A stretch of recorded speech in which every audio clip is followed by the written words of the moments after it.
I had to master the top spin because that's what I would do.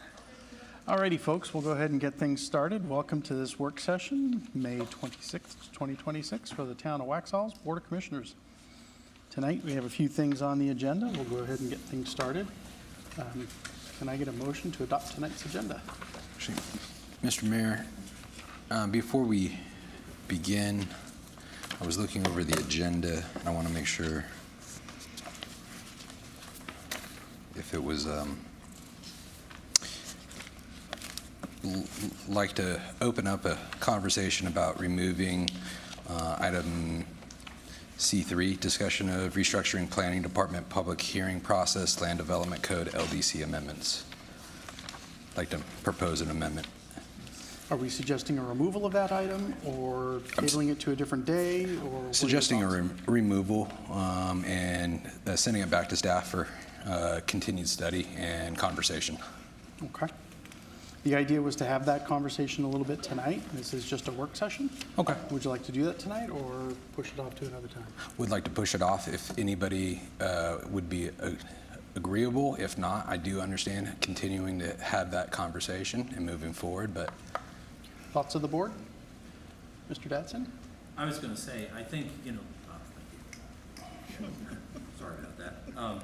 I think for this evening, what staff really would like to have from you folks is some direction on how to move all things in front of you so that they have better direction about how to time them, how to get them in front of you. Is the list good? Is there anything missing off the list? So just for what it's worth, I think it would be beneficial to have that conversation. We haven't recommended changing anything around, but we'd like that direction so that we can better understand is the list. Yeah, these are the list of things. Can we get some feedback from you? How can we best get the list to you? We did a work session first, then a public hearing, what orders of things, and how you want to do that. So just from a work session perspective, we would like that direction, but I'll, okay. certainly do what the board wants. Is there a presentation of anything specific tonight? No. Okay. In your packet was a list Yeah. of those things that they have been working on with the Planning Commission. So it was that, and just getting some feedback on how to proceed best. Do you want work sessions first? Do you want, Okay. how much involvement in this process? Because it's basically Yeah. Staff, Planning Commission, public Exactly. hearing, and then you folks, making sure that we're working with you. One, two, making sure that the list is. Are we missing anything on the list? Is there something on the list that you need further understanding about? Yeah, that's it. Okay. If it's structured around the list and we're going through essentially in concert with the planning team and the planning board, and we're working in concert on that list, my fear was there was a little operational drift and it was getting towards looking at how to, forgive my framing, form an expedited process and finding a way to condense things, and I was a little worried about that structure, and Sure. I wanted to continue to advance that conversation, but just offline. Well, we want to make sure that this one works better. We want to make sure that we're working in a process, both on a list and in a process that allows for direction, discussion, the regular process of the Planning Commission to absorb and do those things, all the public hearings things. So we want to make sure that that's fulfilled and that we're going in that order with you folks. If you had a different order or you preferred things in a backwards way or a sidewards way or something like that, we just want to make sure we're having that conversation with you folks. Definitely. I'm happy with things the way they are, the process the way it is. And I think in the last meeting, the board expressed that we would like to have plenty of time to think about these things. And it's really not necessary for us to change the process to take action immediately after a public hearing. We can do that anytime we want. Okay. I don't So think there's But I any. think then we just adopt the agenda and have that discussion. And then have Yep. Because that's Then I there, so withdraw my recommendation. Okay. Thank you, Mr. Mayor. Fair enough. Get that on the record. I will repeat then. Can I get a motion to adopt tonight's agenda? So moved. All in favor? Aye. No one's opposed? All right. Sounds good. Tonight's agenda is now adopted. We will go to the business items, starting with C1. Consideration for the approval of the Waxhaw Skate Park Restoration Action Plan. So we have, I think, 2 items on this list at this point. Yep. Ms. Sabinski?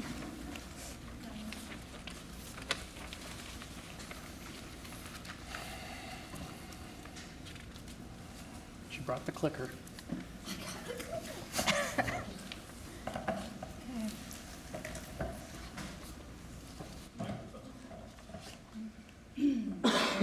Thank you, Jeff.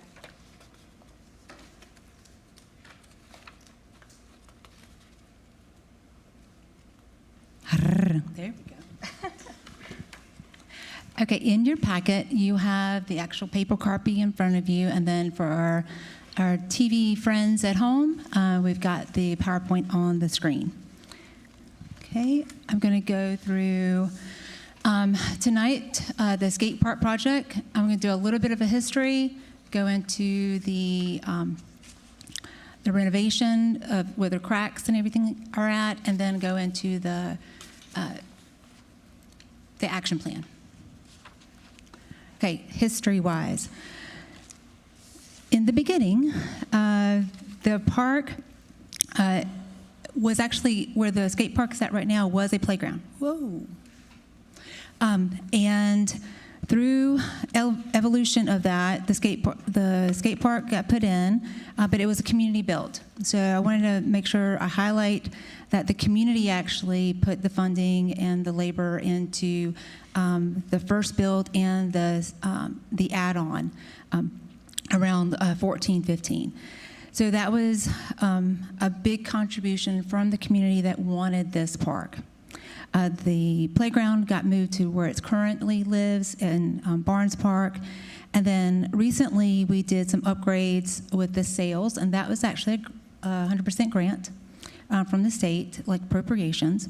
And then the town did a wonderful thing and upgraded the restrooms, and so they didn't have the chrome, potties anymore. So that was an awesome thing. And then the boardwalk. Went into this year's CIP, and then the town made a commitment to look at the master plan for that park itself. Then we went into narrowing it down just to the skate park. Through a couple of discussions, we went through looking at what can be done at the skate park to get us to that next phase. And then I'm going to go over that, and then getting back the action plan. So through all that and a lot of negotiations, at the end of the day, we went and tried to get contracts for the temporary fix, get us through, the 3 to 5 years. And at the end, we're able to do the cracks only. And I'll go through that process and why we're only able to do the cracks at this time. Okay? All right. Let me get to my notes. So why the skate park needs some repair. It's jumpy. We looked at the whole park itself, saw that there's about 1,500 linear feet that is the major cracks where you've got more than a half an inch of open where a wheel can get caught up into a crack. Through the evolution of going through, getting the contractor out there, checking it out, we got it narrowed down to the 1,500, and then we were going to use an overlay like we talked about. So that would have been overlaid for the whole park, and that would have sealed it. And that would have gave us a better chance for longevity before we have to do some major renovations. The concern that came up was the cost.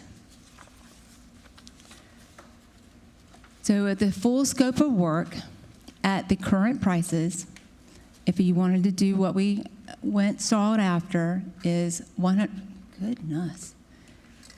$177,000. That is out of our budget. So going back with the contractor, just to repair the real critical areas, and that is the 1,500 square linear feet. I got it under the budget of where we were at with the 75. So 64 gets all those major cracks. The reason why we're not doing the MMA, and that's that basically cover, it went up 3 times in the last month because of the fuel prices going up. So we're getting affected across the board on this. And I understand about getting at least one of the areas fixed for us to continue to keep the skate park open was a major critical thing that we wanted to do as a team. So the overlay, we just don't have enough to even do one of the patches area to get us to float the water off. The 11,000 just wasn't going to do it.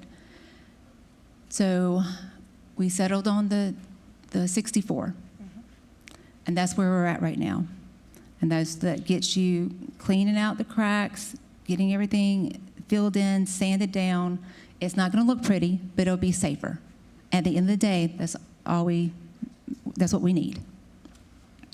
I'm going to pause right here for questions. Any questions from the board at this point?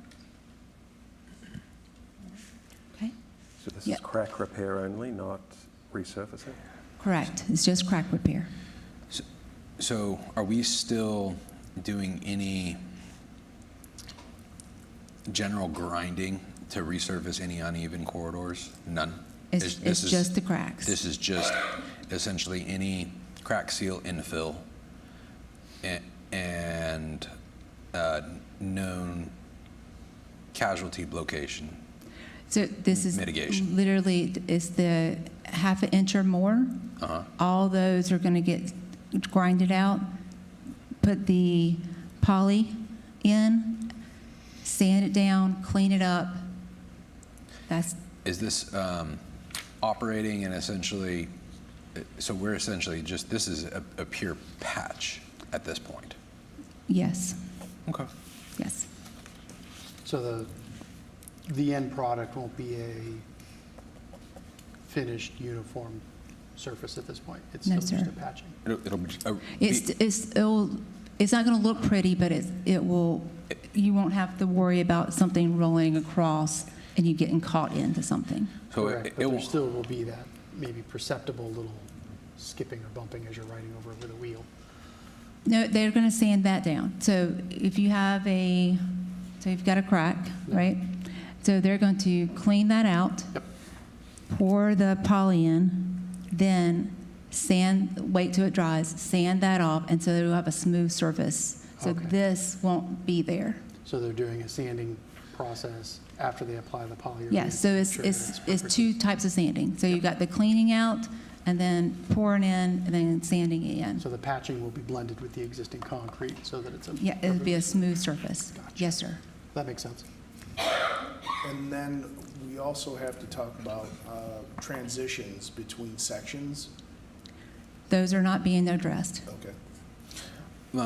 Dina, Yes, sir. based off of the current steps that we're looking at and through this operational lens, what is the timeline that we're looking at to give us an optional, what's our extended timeline that we can work with here? Are we looking at, we're going to really have to address this in 4 years? So with this material, we're still get to 3 to 5. Okay. But we're not coating the whole thing, so we're not we're not taking into account new cracks New cracks, got it. that could happen. With the coating, It would've- we had a better chance of longevity of. We still didn't have the conflicts taken care of, but we at least had the longevity of the park itself. It reduced and it increased our possibility of maintaining the current standard of what is there, but without the additional top coating sealing, it will continue to wear at a normal pace. Yes. And so, Because of the use. so maybe instead of 3 to 5, we're looking at a 2 to 4 timeline window, For new things that will pop up. or a need.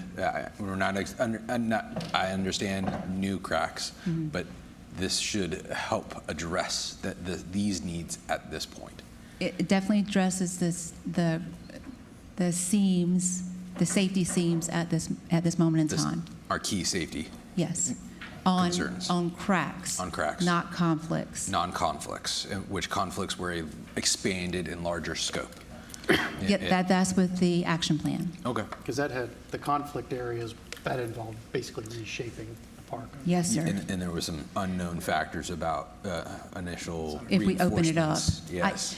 I don't, that will cause, if we open it up without knowing what's under it. Exactly. You might be surprised.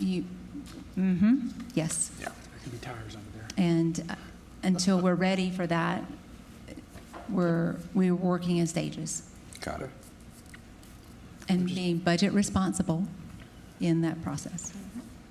I'm just reading here that the polyurea is very durable and is expected to last. Yes, sir. So that's So- one of the reasons why we went to this company as well. The first company, again, could not guarantee with their product. This one can. Okay. As long as, they're given their chance to put it down properly, we wait, all that good jazz. It would have been better if we had the MMA on top of it, but they still will stand by their 3 to 5 years with the crack. Oh, that's great. So that's a positive That for is everyone. positive. So that remains for the crack repairs. That's for the crack repairs. Thank you. Okay. So that'll be something we'll need to continue to kind of monitor and keep the board appraised on how that's holding up. Yes, 2 years sir. from now, 4 years from now, Yep. And just remember, it's a very well-loved park. for sure. I always see kids there. It's crazy All how day. much it gets used, yeah. I mean, we've got a transition of our Always. little ones on scooters, and then we have our bigger kids and our bigger kids and Yep. our kids at heart, Exactly. not I. And then once this is done, would it be safe to say that we'd be able to move skate night back there? Because right now, we're not doing that because of the cracks. I would do it see if there are any other conflicts, issues. So, That's part of the safety issue. Dina, then can we ask you as a policy lens, can you follow back up with this as post repairs to give us a report to see if, and we would like to see if we can reinitiate and support skate night to come back to our skate park? I mean, they like it at the park, but I know, that they love the skate they park. love the skate park. So I if we understand. can get it back there with these repairs, that would be, I mean, I guess my argument would be if we're not closing it down for safety reasons, then we should be able to have skate night there with repairs. So let me make an assessment afterwards. Yeah. And just That's fair. double check on that. Because I'm also looking after y'all on other Oh, yeah. I appreciate levels. that. Much appreciated. Do you need any action from us? I will at the end. So, but I wanted to make sure everybody was good, to give you a stopping point. Y'all had excellent questions. Y'all know I love questions. That works. Thank you, Dina. All right, so this is just a picture of the skate park and what we're gonna, there's lots of colors on the ground right now where we've marked up the skate park, basically. And if you also choose in the future, and if you want to do the overlay, that's how much that costs. Okay, now we're into the action plan. So this one's 113, but the other one's 177? So it's the 64 and the 113 together? It's the, Oh, okay. that would be an additional 113. To put that overlay. Yeah, Yes, ma'am. got it. Yes, sir. Okay, action plan. So, super excited. We had 7 national known skate park companies that bidded on this project. That is amazing. So I just wanted to just say that out loud. That is super cool. Through the process, we did a RFP, went out, basically sent it out to well-known skate companies all the way to California as well, in which we had a couple that bid from California. Right? It's awesome. And then went through the scope of action, public engagement, site analyst, and then design, and then administrative, and then budget. Okay? Through that process, we got it down to 2 finalists, and then we went and got references, checked backgrounds, all that good jazz. At the end of the day, the one who won out was someone had more local presence in North Carolina. So we've got it, again, under budget at $60,000 for the action plan for the skate park. And Pillar Design is our winner on getting the action plan done. This is just a few highlights of who Pillars are. At the end of the day, they come up with the design, planning, engineering, and the construction. So we can move in after getting this plan, if funding is available, into that next phase after that 30%. They can straight into the rest of the design.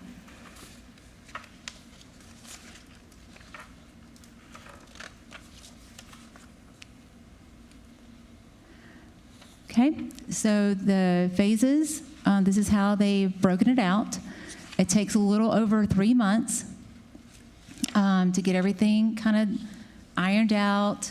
If we got started in mid-June, we would finish up the beginning of October, and then go through a meeting with y'all, sitting down, going over it, making sure that we got all the points that y'all would like to see. And if there's anything that we need to update, we can do at that time. And we would go into what that looks like. So your motions tonight, let me go back in front of, okay. Do you have any questions about the action plan itself?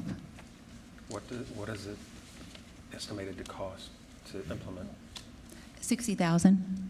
Well, the action plan itself is $60,000, Mm-hmm. but what about implementation of the plan? We won't know until they. That comes with the plan. It'd So be TBD, the output of the plan. based off of input in the study. And then just we knowing would that- decide at that point what we. Full fee. So Richard, Pillar Design.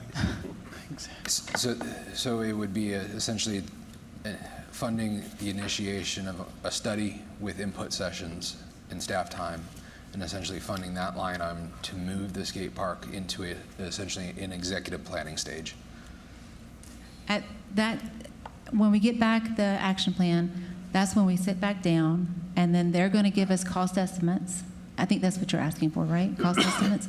So they'll give us cost estimates of what that looks like, and then with the finishing of the rest of the design, so we're going to get 30%, which is awesome, and then we'll be able, y'all would give me the okay to move forward or go after a grant, which is a big possibility especially for this park. Then we would go into what that next stage looks like. But at least then you'll have the soil report, you'll have the stormwater report, you'll understand what the utilities are under there, and then also you'll understand that if this is the right place. Because are we thinking of, would this plan also be investigating other locations, within the David G. Parnes downtown park? Kind of Within the level? downtown area. Yeah, within the downtown area, because I think there's definitely the need to keep it there, aside from just being centrally located. It's where it currently is. Your main user base is Your main user base walking is there. distance of this park especially.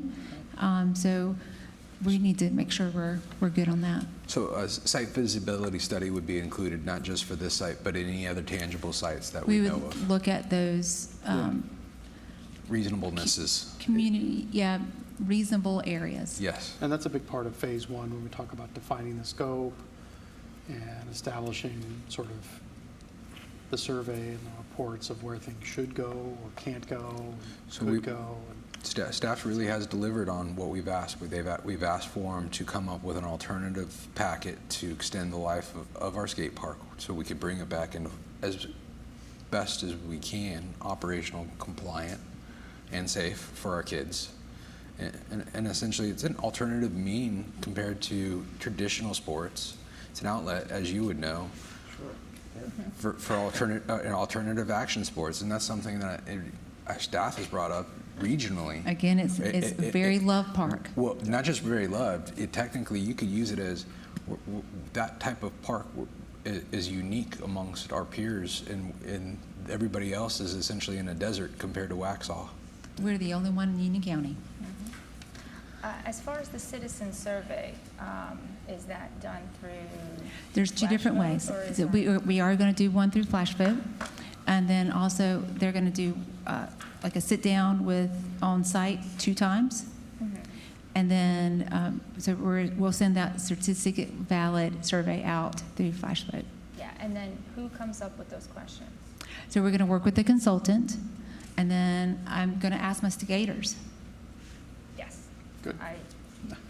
I'm asking the user base. Yeah. No, Yeah, I I think- just, I always, I mean, We have firsthand knowledge the available to us. design, the consultant company, you know, This is they've got a little skin in the game, so I'd like them to be a little, the No, this- questions asked a little bit more generically, so that Yes, we ma'am. can make an unbiased decision. I don't want to put the, And I think Maybe- building in and including our key the users, fox our in key charge of the hen house, demographics, you know? Dina, how many? including them, I think will be instrumental in coming up with a really good plan, so. Apologies, Mayor. yeah. How many questions are you targeting? Do you think So in this survey? with A with dozen? Flash Vote is only 5. 5? Tops. So- Because the thing is to get them to go through it pretty Then fast. I have this request. Operationally, can you bring us back more than 5 as a menu of questions to select from? And then let us at least preview the questions before they're distributed. Sure. Yeah. Think that'd be helpful. Yeah.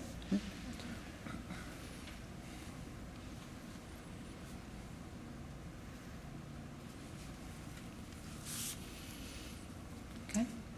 Just Yes, for sir. comparison, the original design we were talking about was like 140,000, and that was like That was- 30% construction documents or something like that. Can you just compare that with this? With this, yes, sir. So the original 140 was for Barnes Skate Park, the meeting place, and the skate park.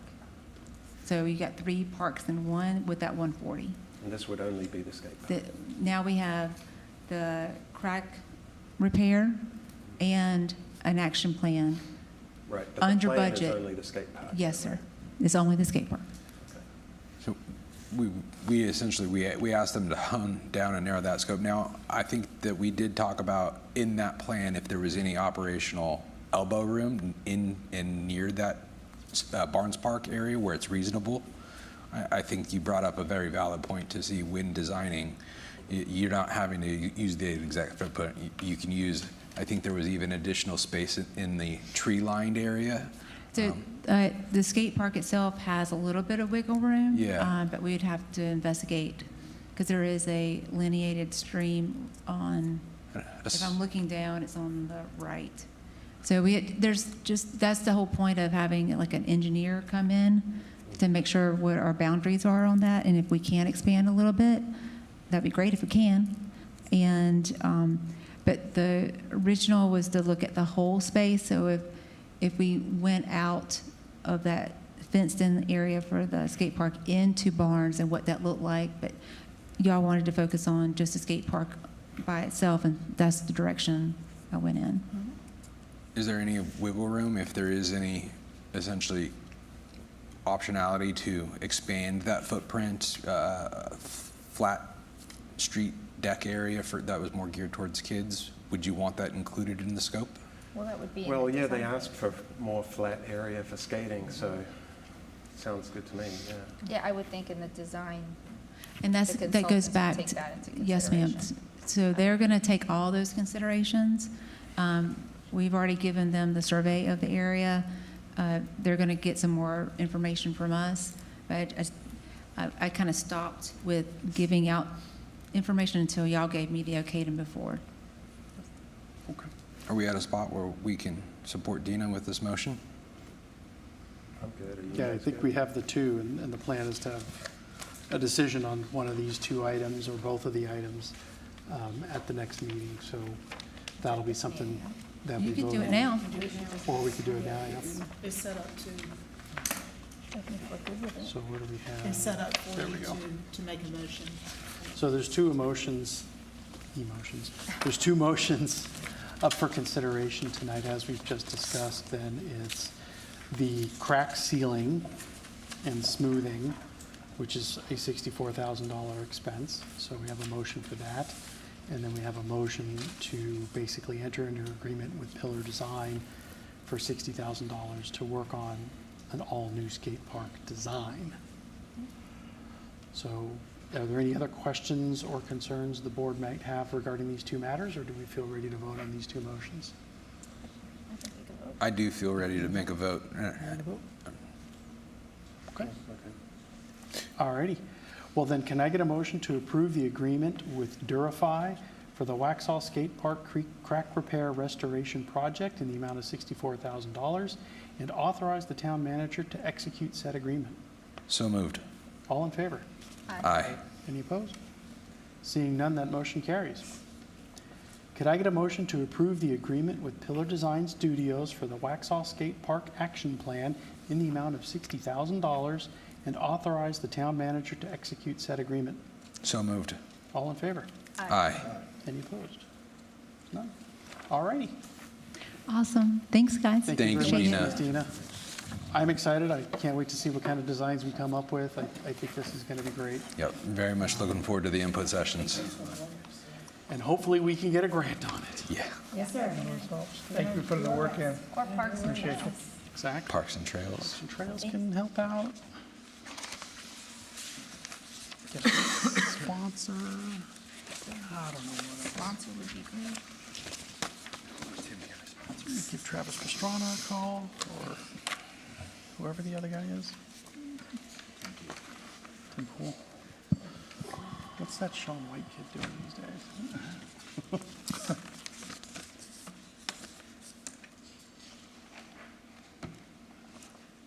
Alrighty, next up, we have a discussion of the repeal of Ordinance 2018-009, the existing Section 90.19A and Section 10-29, animal licensing from the Waxhaw Code of Ordinances.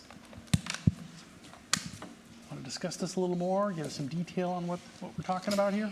Yes. So currently what historically Waxhaw has done is they have collected the fees for license of animals.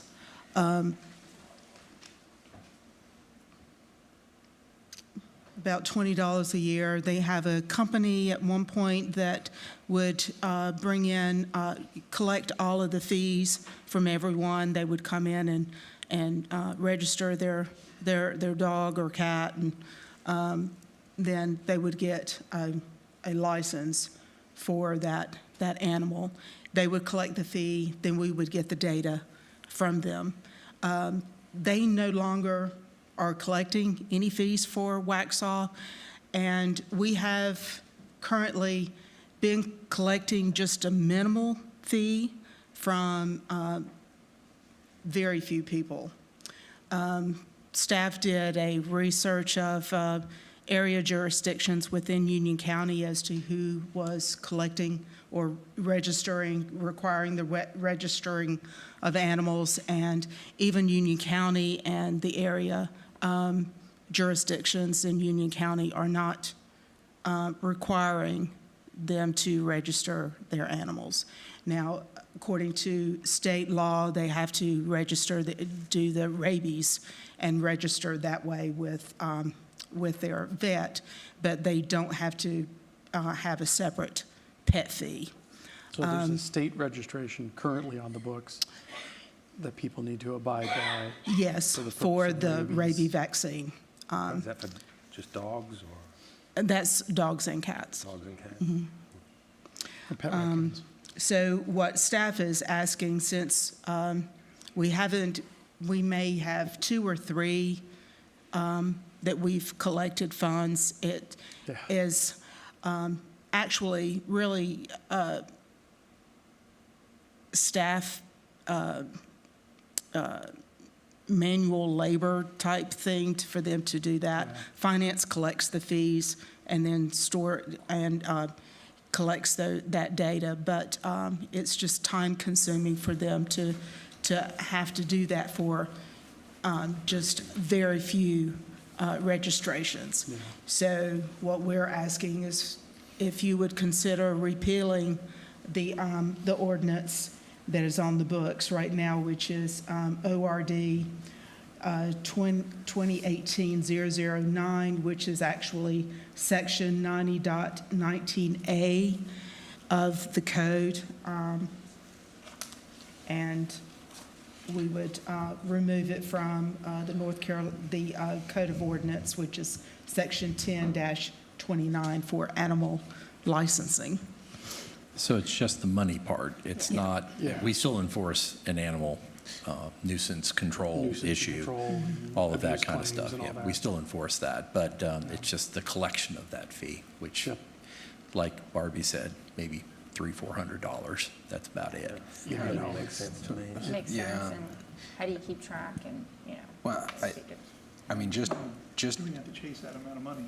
It's a lot of work to chase. Well, yes, and, it's $20 per dog, 15, I think 15 per year for any spayed or neutered animals. So if they've Yeah. spayed or neutered, then it's 15. If they're not, then it's 20.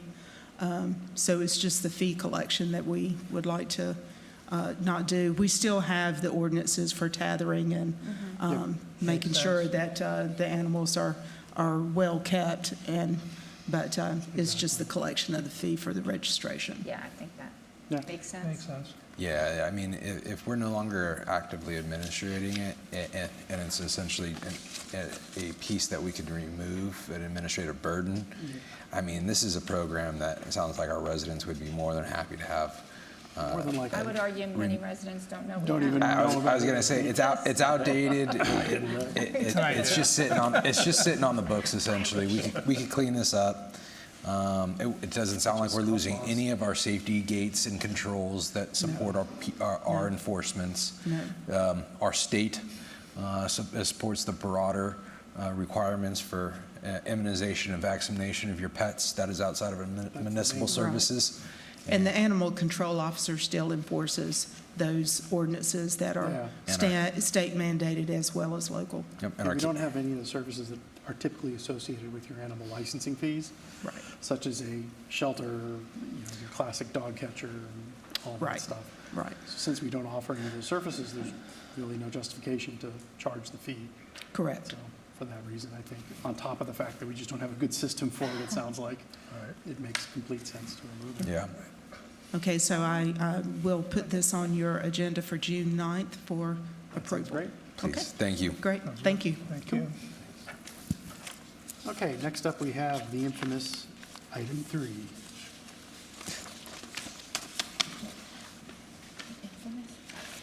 Well, yeah, it started out infamously. We're starting off with infamous, huh? I know, Well, but I said infamous. Set the standard. So let me set the stage for what your current practices are for public hearings. Basically, the item comes into planning, planning sends it to the planning board will send it to you guys for approval. Though many of those are public hearing based, which is 10-day notice. So they hear it, then we send it and set up for the public hearing, and then you guys review that, and then historically, you have at the next regular meeting, you take action from that public hearing. So I think one of the asks is for us to allow you to take action after the public hearing if you see that you're able to do that. So it's just what your thoughts are, what your thought process are, if you want to continue your current practice, or if you want to kind of amend that to take that second meeting action requirement from that procedure. If I could, back up on that real quick. The board is, of course, welcome to, take whatever process it feels, necessary with these. I don't honestly, as staff, I'm not sure exactly if there was a standardized process or what exactly that was. So really looking for some guidance with that. As you've seen the list here that I'd love to go over with you guys as well. It'd be really, really helpful for us with scheduling this, with prioritizing these items, with trying to figure out the best way to move them all through and along what kind of timeline. And there's also the issue of announcing these and making sure that we've advertised them for them properly. Technically, by state law, we should have an announcement of the public hearing, and then we should either have a second announcement when a decision is being made, or there should be a continuance of the case to another meeting where that will be done. So that will help us plan for that. We do have a couple different ways that could be done. Can you pause and walk us through those two options again, and the way you framed a continuance of the case and how that procedurally works within Robert Rules of Order? So per state law, if you have a public hearing and you have an item, you have a case being considered, you can continue that indefinitely. You do need to announce the date that it is to be continued to at the next meeting.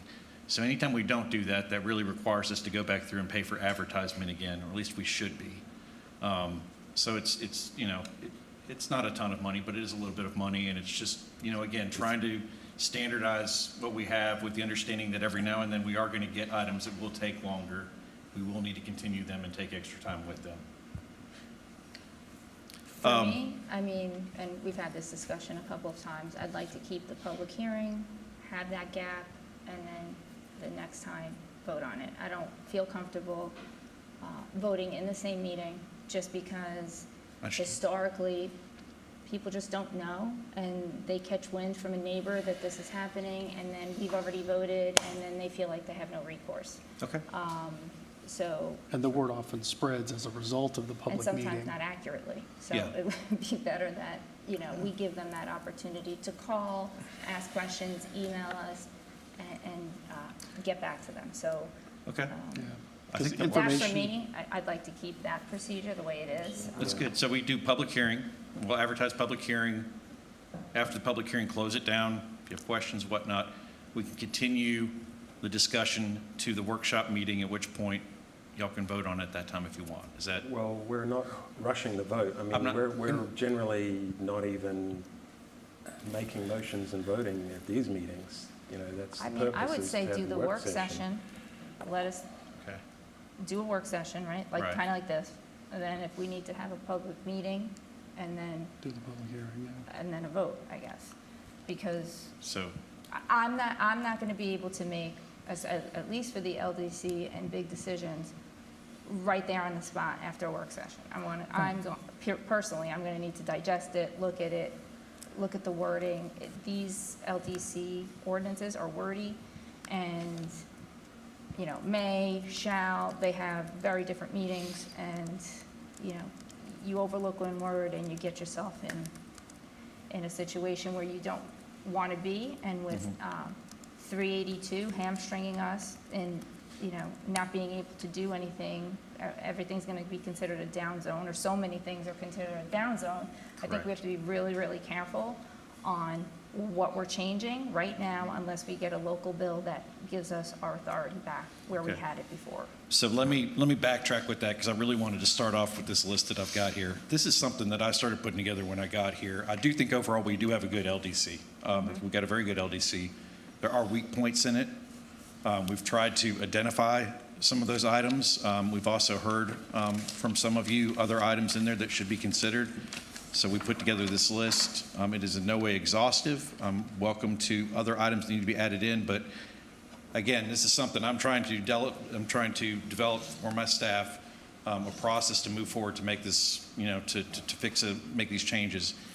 I don't want to go down that route with them if that's not what this board wants. So if it's not the process you want to move ahead with, and you don't want to explore these, then we can, by all means, we can put them on the side burner for right now.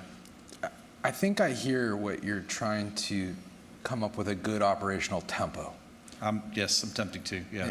And I hear you. Matt, can I get you for a hot second on this? Can we, by statute, allow a public hearing in our work session? I'm going to ask Barbie about the rules of procedure on that. If it's allowed in your rules of procedure, and you've noticed it, you can hold a public hearing in a public meeting. Currently, you do not have it listed as part of one of the business items for you to hold a public hearing. The public hearings are held in your regular meeting. So basically, how that procedure goes, let's just say planning is bringing the text amendment like they did before. They're bringing it to you for the work session for you to discuss. If you have questions, want to change something, then once you're finished with that item is either slated for the regular meeting, and at that meeting you choose to at the work session you can direct me to submit the public notice for the public hearing to be held if it meets with the statutory requirement as far as timing. If it doesn't, then we'll have to hold that public hearing at another meeting. Now, if you want to amend your rules of procedure to add public hearings when necessary, then you could do that. The only thing I would caution you as, when you hold a public hearing, you are required to have public comments. And if you were going to do that, I would suggest that we are not in this format so that public has the opportunity to ask questions and on that particular topic. So I'm not certain if work session would be, the best. It would require the time for best. you to investigate the full mechanics of how it could work. But essentially, it could be an option on the table within the scope of what we're looking to accomplish, and give us more optionality to essentially accomplish and work with staff to finding a good tempo. I just get concerned that people aren't going to know, and if we've always done it at a regular meeting, we should probably keep it a regular So meeting. to your point, we would still, because I am with you, I am not willing to push efficiencies to sacrifice public trust. Well, But if I can find up another mechanic and mechanism to support staff on I'm that. not trying to push efficiencies to stagger the public trust at all. All I'm saying is that some of the items that we have are going to be very simple. And they're going to be out there and they're going to be available for everyone to review. And all I'm saying is that you have a standard process and you can always deviate. You can always continue and add more time onto that. If it's very simple and everyone understands it, there's no reason to add time onto that unnecessarily. If I may, There's not much ambiguity in how we set these work sessions up. John, hold on one second. If I may, I'm trying not to set a set of operational lenses just for myself. I want to make it repeatable for someone that's next behind me. Gotcha. That's my mission. And so that's what I'm working for. I know someone's going to be replacing me someday. I look forward to it. But until then, I'm going to continue to serve and set up good operational lenses to the best of my ability. And so I'm trying to think not just for myself what might be convenient for me, but what we can do to support you, because I hear you, but at the same time, I'm not willing to essentially adjust right now the steps within our LDC to essentially make an expedited process. I think what would make sense is, within the confines of how we're doing things, I think it would make sense if items are introduced in the work session. And then if in that work session, we vet it thoroughly and we're feeling good that it can then go to public hearing, then obviously the next meeting is a public hearing. It's a standard meeting. And then if, as a result of that public hearing, the board is then satisfied, it can still be voted on at the next work session. I thought It's just the public hearing needs to land on that standard public meeting. I would like to preserve the cadence that we have, and we can always, if there was something pressing, we can always suspend our own rules and move faster if we want to, but I like the cadence that we have. So. And really, Is the cadence that I just laid out agreeable to what you're thinking, or was there something Isn't different that what we beyond do? that? I thought that was the That's- cadence to begin with. I just wanted to be clear on the idea that, I'm sorry, what, John? No, I said it wasn't a question for me. Yeah, Exactly. that's current what we do. Exactly. I just want to make sure everybody was clear that we can have the public hearing during the standard public meeting, and then the work sessions, we can still vote on and approve things in the work sessions. So we don't want to normalize that, though. We made these work sessions so that we could have discussion and Yes. then vote on things in the regular meeting. That's, I mean, also, that's the regular meeting is the one time a month, if the public needs to be, they want to dial in just that one time a month. Yeah. They get all their happenings in that one meeting. Right. Yep. But I mean, for example, the skate park, we did do that tonight, but that skate park has been discussed in work sessions over and Multiple over times, since yeah. February, March, you know. So we've kind of already vetted that out, we've digested staff work, they came back. I mean, it wasn't a work session and vote. I mean, for me personally, I need more time to get through these. And I think that that's what we're trying to get clarity on. It sounds like, if I'm And some not might be, mistaken, like you Kevin. said, some might be easier than others. I mean, if you in the want work 3 session. meetings for it, that's fine. That helps us know what to expect with it and everything, and in terms of moving these along, that helps us to plan that out. That's And really also, well, all we're, looking for there. Some And that's what it sounds, standards. that's what it sounds like we need the clarity. We need the clarity to Yeah. understand that we discuss an item in a work session, we forward it to public hearing, then are we going to vote on it at the next work session? Or are we saying we should vote on it during the next public meeting? Or is that something we discuss at the work session and say, no, I want to defer the vote till the next meeting? Because if we say we're going to vote during a work session, that doesn't necessarily lock us into voting that night. Correct, and I actually like that we have So optionality. we have that option. But if we set that up as sort of a typical cadence on something, so for instance, the ordinance for removing the pet fees and such. So we've discussed it tonight. If it required a public hearing, let's just say, it would be at the next meeting, and then we would vote on it very easily at the next work session, because it's a fairly simple, straightforward item. Could we vote Or on we it just in that continue. meeting? At the same meeting? If we decide in the work session, oh, it's just animal licensing, we don't, Yeah. That's kind of my point, is that a lot of this stuff that we bring through is probably going to be relatively mundane to you. some of and these so- are not though, and, you know. I understand. And I want to caution that we're not, if there's a development coming on board, that's never going to happen in a work session. Like, I'm never going to vote on a rezone or anything like that. No, these are strictly text amendments we're looking at right now. if Right, you got a but couple does of that, simple ones, we can do 2 at a time. if we. Well, that's what we're doing. I mean, we're trying to do Change. 2 Yeah, I 3 at mean, a time, so- but yeah, but we've got to. So what's a rush? I Yes, remember, Barbie, if we were to change this, it just gets changed in our rules and procedure, and then is that a blanket change? No, I can write an amendment and have it to you on, at your next regular meeting. And you can decide if the language meets your needs, or if we need to amend it to say what you want it to say, and then you can approve that contingent to those amendments. I would also add, just to make sure it's perfectly clear, you guys can always defer. Right. You can always defer it, and you can defer it to a date specific, so that you can create a set of rules for yourselves with the option to act more swiftly if it is a benign animal ordinance, knowing that in any and every meeting, you will have that authority to defer it. Not just for one meeting, but to a date and time specific if you need more time to unpack it. You can defer it back to the planning board for more input. You can do whatever you want to best achieve the result that you want.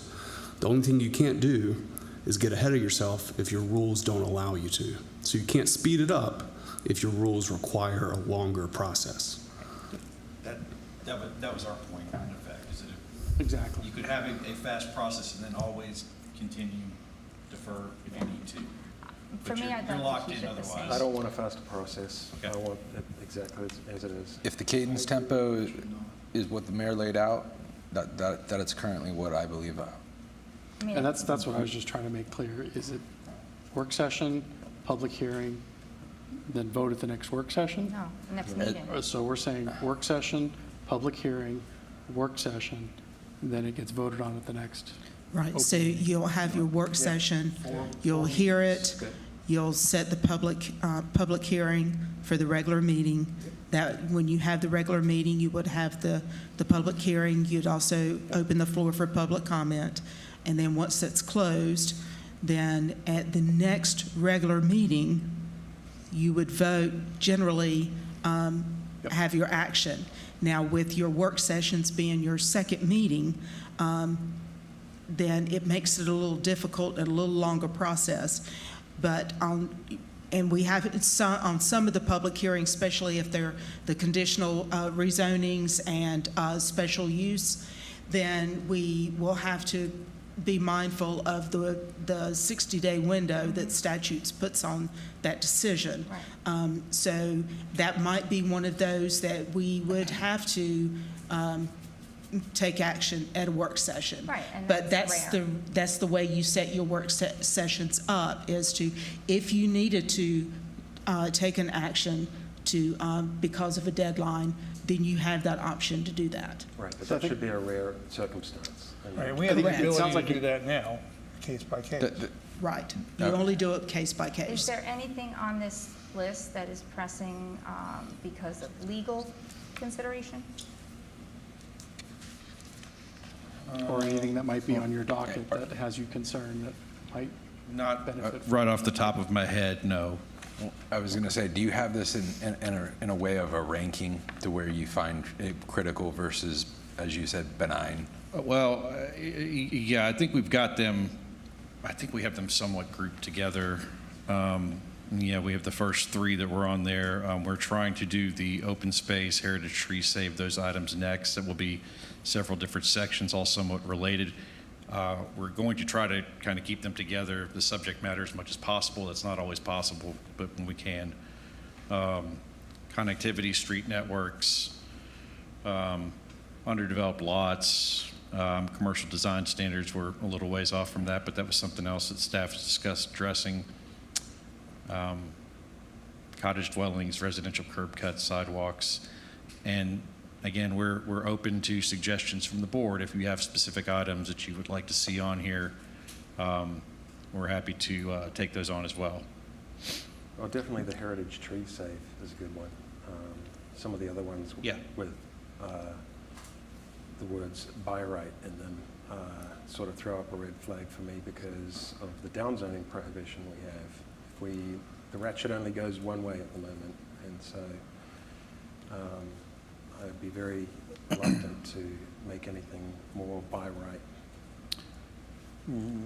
Right. Like the EC district? I mean, I think, and that may go away if we don't have, if we can get around the downzoning stuff in the future. But the idea with that was that we could codify some of what y'all are looking for right now in those EC districts.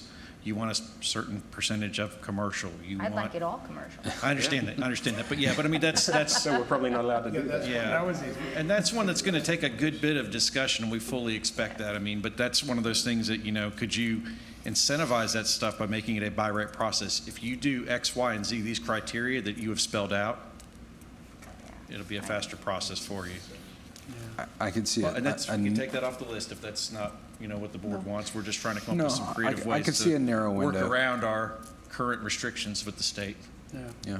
No, I can see a narrow window where, when we're seeking industrial, it's worth investigating. Okay, so it sounds like then that we're still in agreement then that it'll be introduced at a work session. We'll call a public hearing at the next open meeting.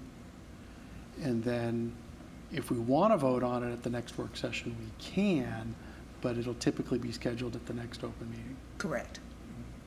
I think we should avoid that because, avoid voting in work sessions because people are expecting it in the regular meeting. I agree, and I think that's one of the things that if we're going to write anything in the rules, have it stated such that it's at the next open meeting, but it could be, if necessary, because I could just foresee instances where you don't have a quorum at a meeting and it just sort of creates this need for maybe a special meeting just to get it voted to meet the 60-day statute. Yeah, we can always have a special Stuff meeting like if that. we need, yeah. But I'm just trying to bake something into the rules that maybe prevents the need to do that, while allowing for that sort of full month, basically, between the public session, the public hearing, and then voting on it. Okay, so would you be in agreement to allow myself, Kevin, and the town attorney to draft some language, a standardized method for holding those public hearings, and as an amendment to your rules? I mean, if we're keeping them the same, do we need to do that? Yes. What would change? What would we be changing? I mean, That's what I'm we curious want about, to, too. I want to keep things the same personally. Because we're not I don't currently think we doing have it. Does it mean, is it spelled out right now Not anywhere? anywhere. I'm not 100% sure whether or not that is a spelled out We policy. have gone around in I've circles known about it, trying to this- figure out what, It's always been told to me as it is the policy of the board, but it was from a former town attorney. Yeah. So what I would recommend is we could standardize and just add it to your rules. That way it's already there with the same procedure that you're currently Current process. Yeah. practicing now. And then that would just be an amendment. And, Just to formalize what we're already doing. right. So let's review the rules then. It sounds like we'll need to review the rules, see what's currently there, and see what needs to change to kind of codify what we're talking about in terms of a schedule. Yes, and then that way you have this procedure already in Kind of place. agreed upon and in place, exactly. So my goal with my staff is to be as efficient as possible with this and to be as productive with y'all as possible when we come in, and to know that we're giving you what you need, and that we're working through it, whether it's denied, whether it's approved, whether you want to change everything on there. We just want to make sure we're being productive with it, that's all. Well, productivity isn't necessarily conducive to transparency, so. By the way, Sure. I don't know what kind of actions we've taken or not taken to hold up progress. I mean, I just can't even think of it right now. The other thing I would remind everyone, this does go through a planning board public process prior to you Yeah. guys ever having a chance to vote on it. And That's they rarely ever statutorily get it in required. one So it's meeting. never It's just going to usually two show up meetings. night one and you'll decide something on a text amendment. Right. Understood? And that's one of the reasons why, for transparency reasons, I think it's reasonable to at least look at having the optionality and making sure that that is codified, that we could, if needed, at the discretion of the mayor or the mayor pro tem, go ahead and take an action item on a work session. We're trying to anticipate all these special circumstances. Yes, it's, If it's a special circumstance, then it's gonna get discussed as a special circumstance, and then we're gonna change, either suspend our regular rules or just speed things up at our Yeah, discretion. at our discretion. It's really, I just don't wanna I'm sorry, paint but our- this discussion's gone on way too long, and we've all said that we like the regular cadence and the regular process that we set up. I think we just stick with it. And there's no secret to this. I mean, there's no ambiguity as far as from the first meeting that we had when we came onto the board. Yeah. and We just keep going the way we've been going. if it's not codified, are you saying you don't want to codify it? Yeah, we could, I mean, I would, You could, just but, I mean, codify it the then way it is. I think we should. Yeah, the goal is to codify it how it is. That I agree with I that. thought it was already a regular thing that we were going to. But Barbara, you're saying you didn't keep really see the it in there, votes right? at a minimum. I have not been able to find These work anything sessions. tangible that, Right. that says that. It's just been the practice of every board in Waxhaw. Because I thought when we started the work sessions, didn't we have to change the rules slightly to allow motions and votes to occur in a work session? I believe so, Did we yes. make some little change like that in the rules? Yes, because before the work sessions were just special meetings. Or basically a special. And so you changed your rules to include it as one of your meetings, as a regular meeting. So this is your place where you come and do your discussions. Okay. It wasn't originally set up for you to take action, but there are some circumstances where we need an action and we have, and it's time sensitive, then you have that option to do that. But that is strictly up to the board. Board would have to, and by majority vote, you would have to agree that's what you want to do. So you do have that option, but it probably would be advisable to at least have it written in your rules so that it will, go beyond just being hearsay. Yeah. No, I think it makes sense to get it in the rules and let's figure out that language and bring it to the board. And I'll get with Kevin and the town attorney to draft something for you for the June 9th. Perfect. 2 other questions. Please. One, presentation-wise, on these text amendments, they can be rather difficult. I understand that. We've tried to provide some graphics wherever possible. Is there any other way that we can present these that would be helpful to y'all? I would love Would it to be see a red longer line. period of Yeah. time that we give them to y'all before the agendas go out? I mean, what's the best way to really? How we I think a present it. side-by-side would be nice if you had like, here's what it is, here's what we want to change it to. I would like a redlined copy of the LDC. I mean, he did the red line, but it wasn't side-by-side with the old. If and you're the new, doing a you know. correct red line, it should all be there. A Well, correct red yeah. line where you show the crossouts, because I He can still did, read a he did, crossout. but I. Well, it got confusing because I think we had 2 or 3 versions that were in there. Yeah, It was hard to yeah. kind of show those Oh. consecutively in there, but we can work on that and try to look at different And I ways think to do it. that's what I'd be Final looking for. version was cleaned up and it was nice at the end. Exactly, and I'm not going to review and try to approve and argue for a final version. I want to see the red lines. So I think that at least our agenda packet includes the redlined copy of the LDC for the section that you're changing and modifying. Okay. It doesn't have to be the whole LDC. Right, yeah. If it's just the 5 or 10 pages that you're looking at, Sure. include those red lines showing what's been crossed out and what's being added. Because I can read the cross out, you can definitely read what's being added, so you know kind of what's Diagrams changing. or drawn up photos should be larger. The last couple ones that we got were kind of small. And then just a little bit better explanation on those changes, the befores and afters. Okay. Or what's not acceptable and what's acceptable. Okay. A little bit more robust. 'Cause you can- explanation would be better. Wherever we can, we'll try to put Yes. those in there, yeah. Okay. I mean, since you're using Word, if you used a note for the red lines, Mhm.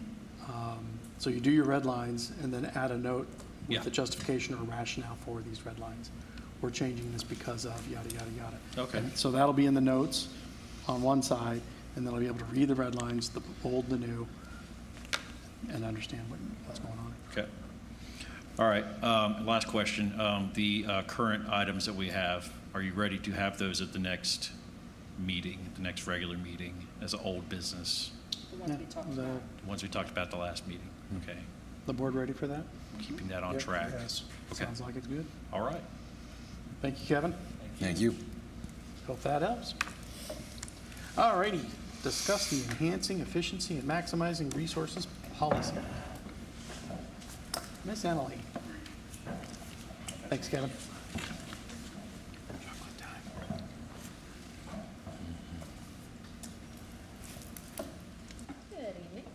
Hello. Evening.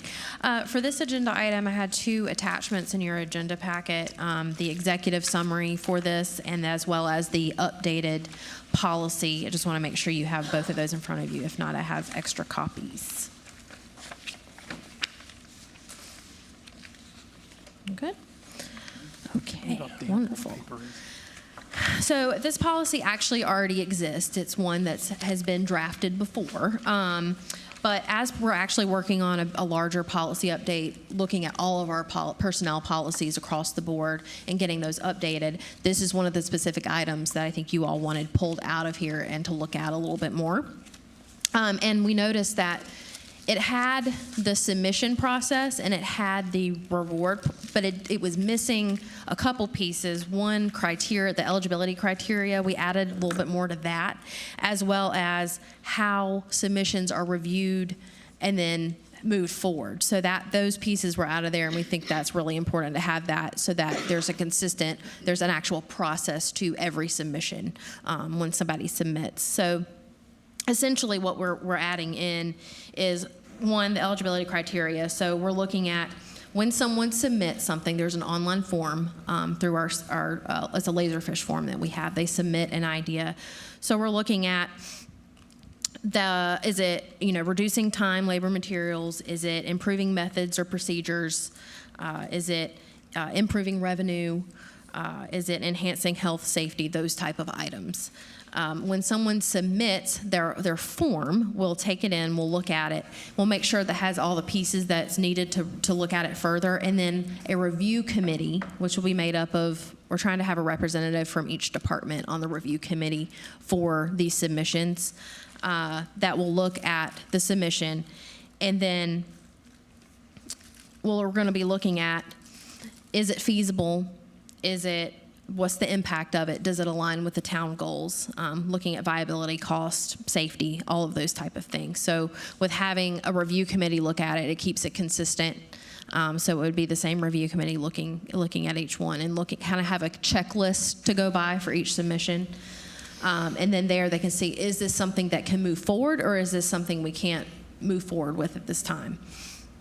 So just adding those pieces in there into the policy, we think is very important, so that there's consistency across the board with how these submissions are handled.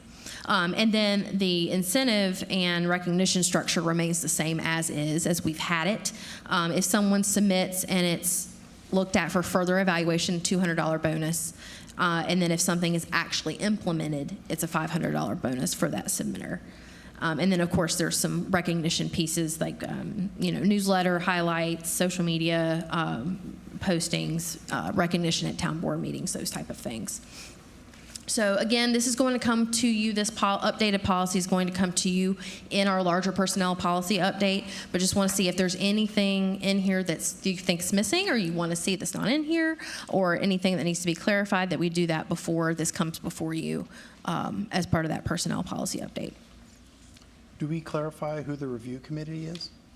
We can do that. It would be a representative from each department, so it wouldn't be so specific as to the person per se, but it would have we would have a person from each department on the committee, kind of like we have a employee culture committee, and we have has a representative from each department, so that kind of all voices are heard, so that there's kind of a representation from across the whole organization on that committee. Department heads, but also it could be individuals in the department all as well. levels, different levels, yeah. Okay. So it doesn't have to be just department heads, but we'd ideally have some senior leadership on there too, just certainly have that as well.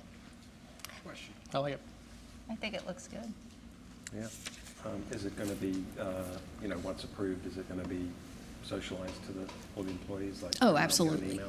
Yes. We'll send that out just to make sure everyone understands the process. We'll remind in department head meetings, things like that. And then, of course, department heads in their team meetings can remind their team members of these as well. I think once we have the process, we can really kind of get it out there so that the people know. And we already have been talking about it, but we just wanted a little bit more beefed up process so that it is consistent. So, but we'll absolutely get that out to employees. Well, if it doesn't get any action, should we increase the rewards?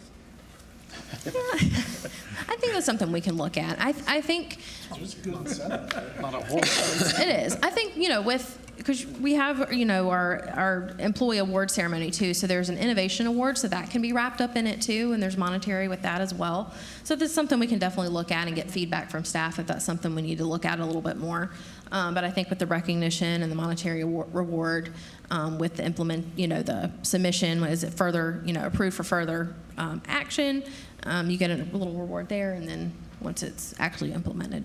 So, and then project management, one piece I did want to highlight from there is once suggestions are approved to proceed, there would be a project manager assigned to it, someone that's kind of their area of expertise, and the original suggester would of course be invited as part of the process as well in its execution, since it was their idea.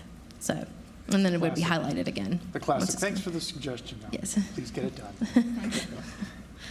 So, yes. How will the review committee determine whether the idea falls inside or outside of the normal operational scope of the role and duties? Do you have a scoring matrix? Yeah, so I think we will have a matrix. We're going to be kind of looking at, we're kind of a checklist. So is it, is this idea something that's feasible that we can do, yes or no? So you're kind of just, it's a checklist to go by, really. What is its impact, both positive and negative? What are the pros and cons of this? If we proceed with this, what are the pros and cons? And then looking at our kind of town goals that we've been establishing too, and does this align with those things? So it's kind of a checklist, if you will, more than a matrix per se. But if matrix is something you all are interested in seeing, we can absolutely incorporate something like that. I definitely would think that it's something that should be rationally considered. At least, is it a new idea? Is it something that's just part of normal roles and duties? That is actually something in there that ineligible submissions. This is part in the policy. It says suggestions within the normal job responsibilities of. Then within their normal job responsibilities. Is it duplicate suggestion? Those type of things. Has this been done before? It's really similar. Is this kind of the same thing, or is there something different? So that language is in the policy, but that'll again be looked at by that review committee as part of the checklist as well. Sounds good. I think overall, the overall program is good. Finding efficiencies and department by department. Sometimes, it could be the newest person that says, why do we do this the same way all the time? That fresh set of eyes. Have a committee process to qualify their awards it's really good. I like that. I do too. Wonderful. Thank you. Absolutely. Yeah. Any other questions? Great.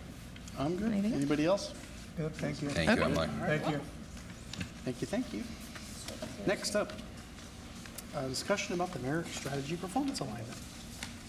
The next page.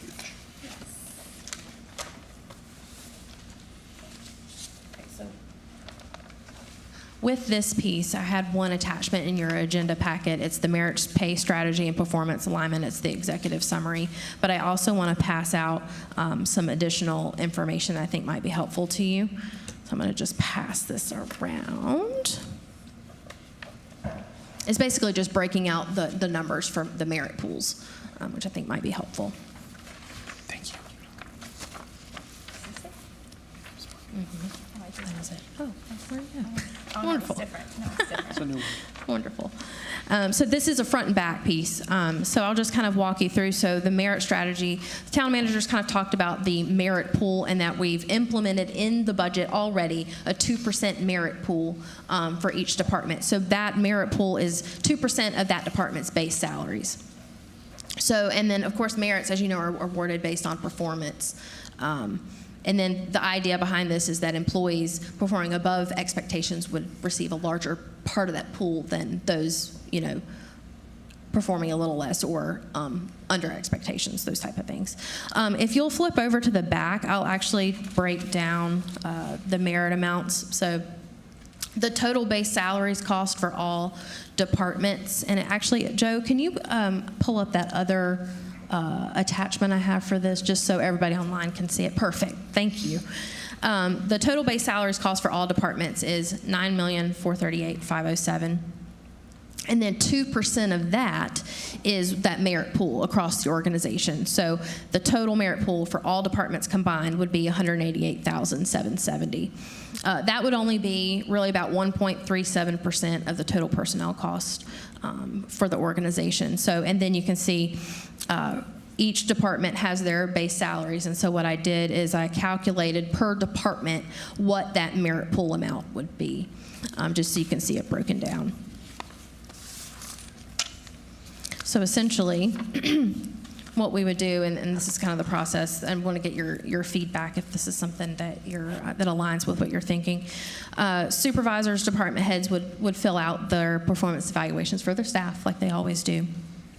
And as part of that performance evaluation, you give kind of an overall rating, right? So it exceeds, meets, needs improvement, below standards. Those are kind of the overall ratings. And then we'd like to, just so there's some consistency across the organization, so you don't have, all sorts of different percentages, so that it's fair, we have kind of a general rule of thumb and guidance. So if someone's, scores most or all, or meets standards, that would be a 2%, kind of a 2% raised advised. If you've got some kind of a mix of meets and exceeds, maybe going up 0.5%.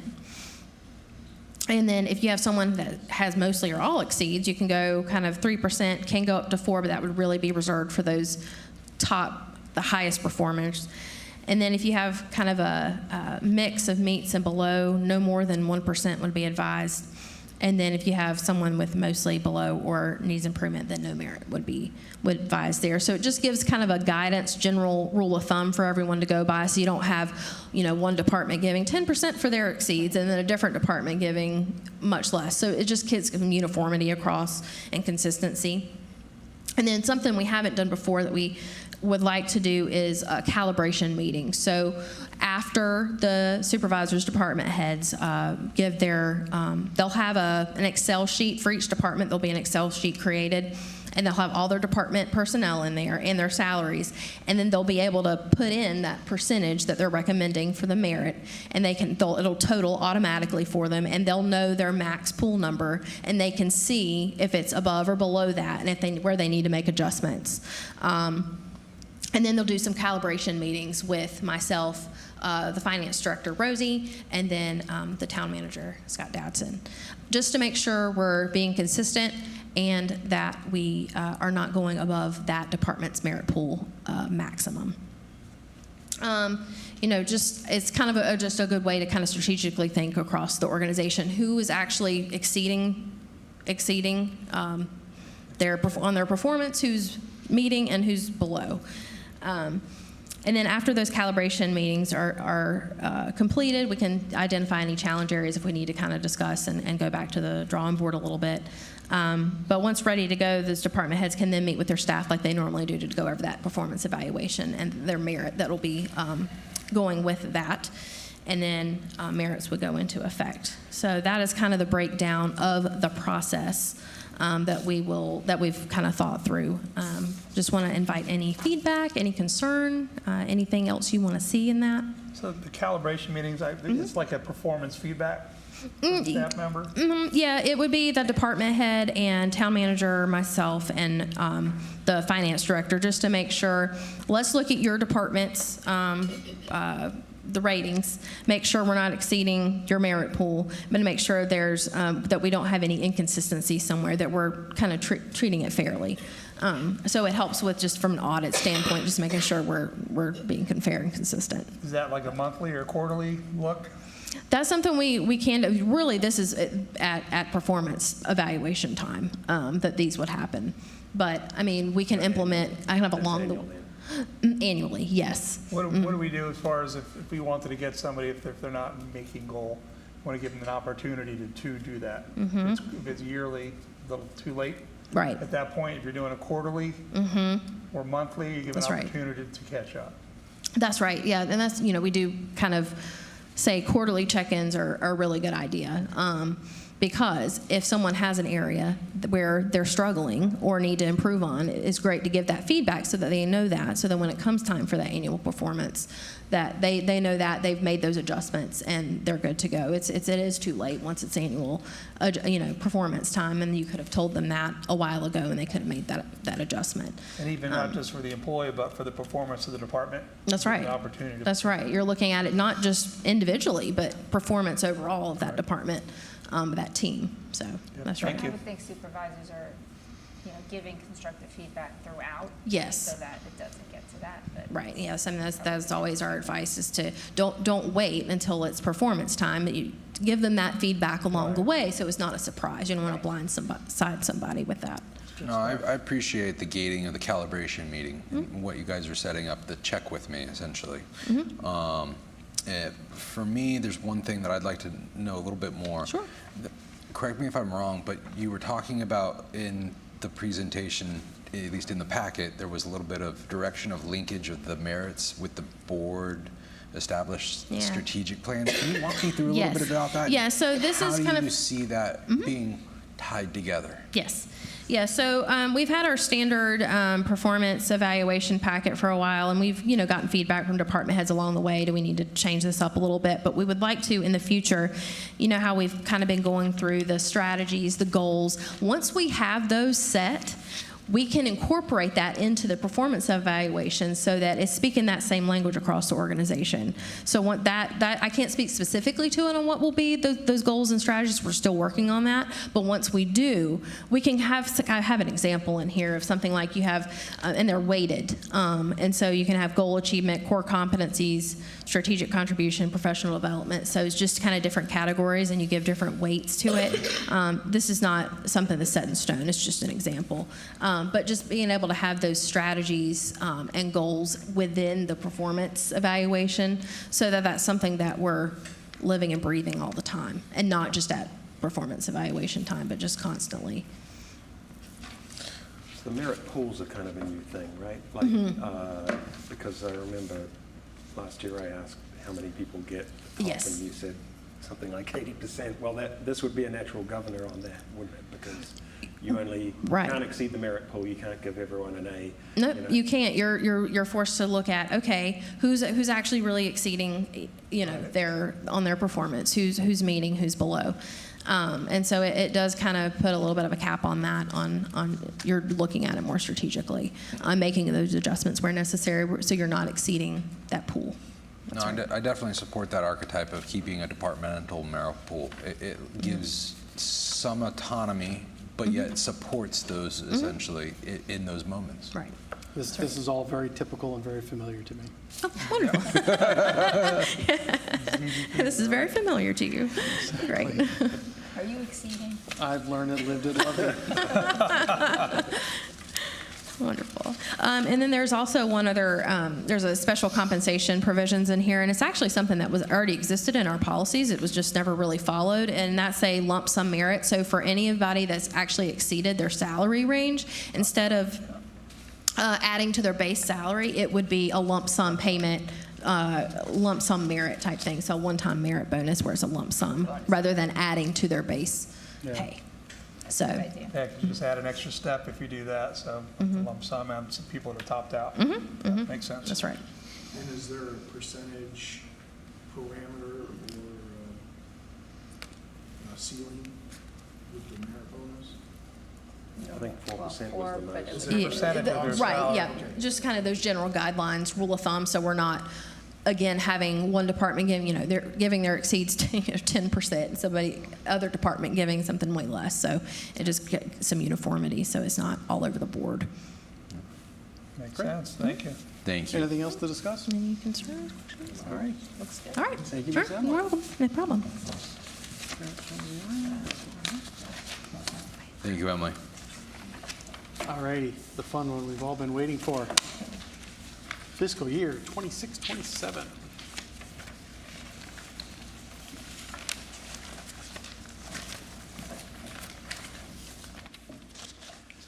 So I don't have any formal presentation on this at all. This is your time. I've published my message.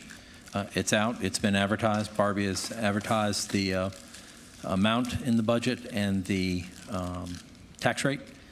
So all of that is out. Your public hearing is on the 2nd, so that'll be next Tuesday week.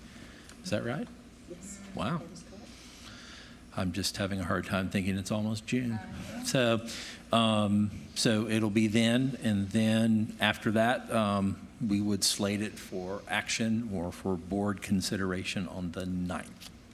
That's the proceeding. Now, your public hearing, just so you folks are aware, that's the only thing on your agenda that evening, is just your public hearing on the budget. So I'll do a presentation, a brief presentation, and then you folks will hear public comment on that.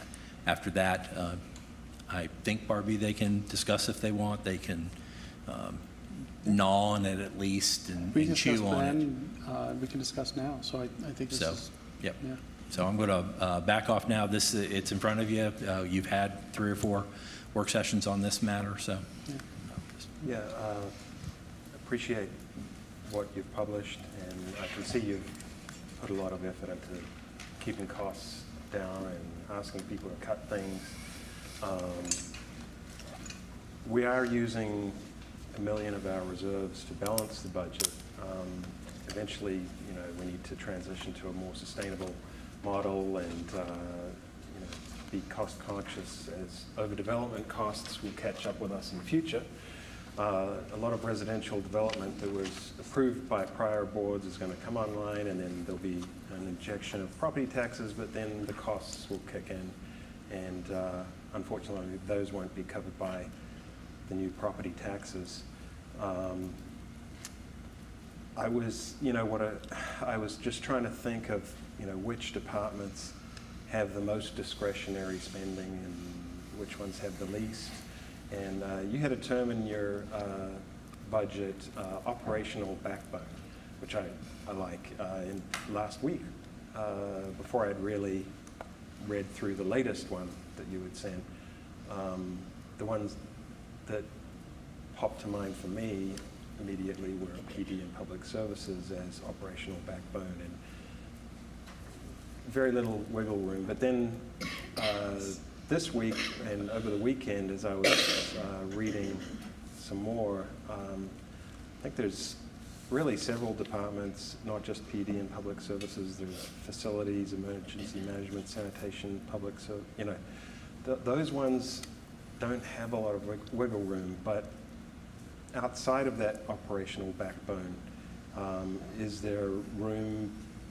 Could the department heads identify a 5% efficiency reduction so the board can evaluate priorities and preserve long-term flexibility? We're fortunate to have strong reserves today, but we need to be careful not to build an operational structure that assumes those conditions will always continue. As elected officials, we have a responsibility to establish a culture of prioritization and restraint before financial pressure forces much harder decisions later. So those were just some opening thoughts. I noted a bunch of questions here, but I don't want to hog all of the opening time if anyone else has something else to say. The floor is open, so whoever wants to chime in first, chime in, please. This is our opportunity to kind of gnaw on this a little bit, cut through some of this stuff. Yeah. I appreciate the budget.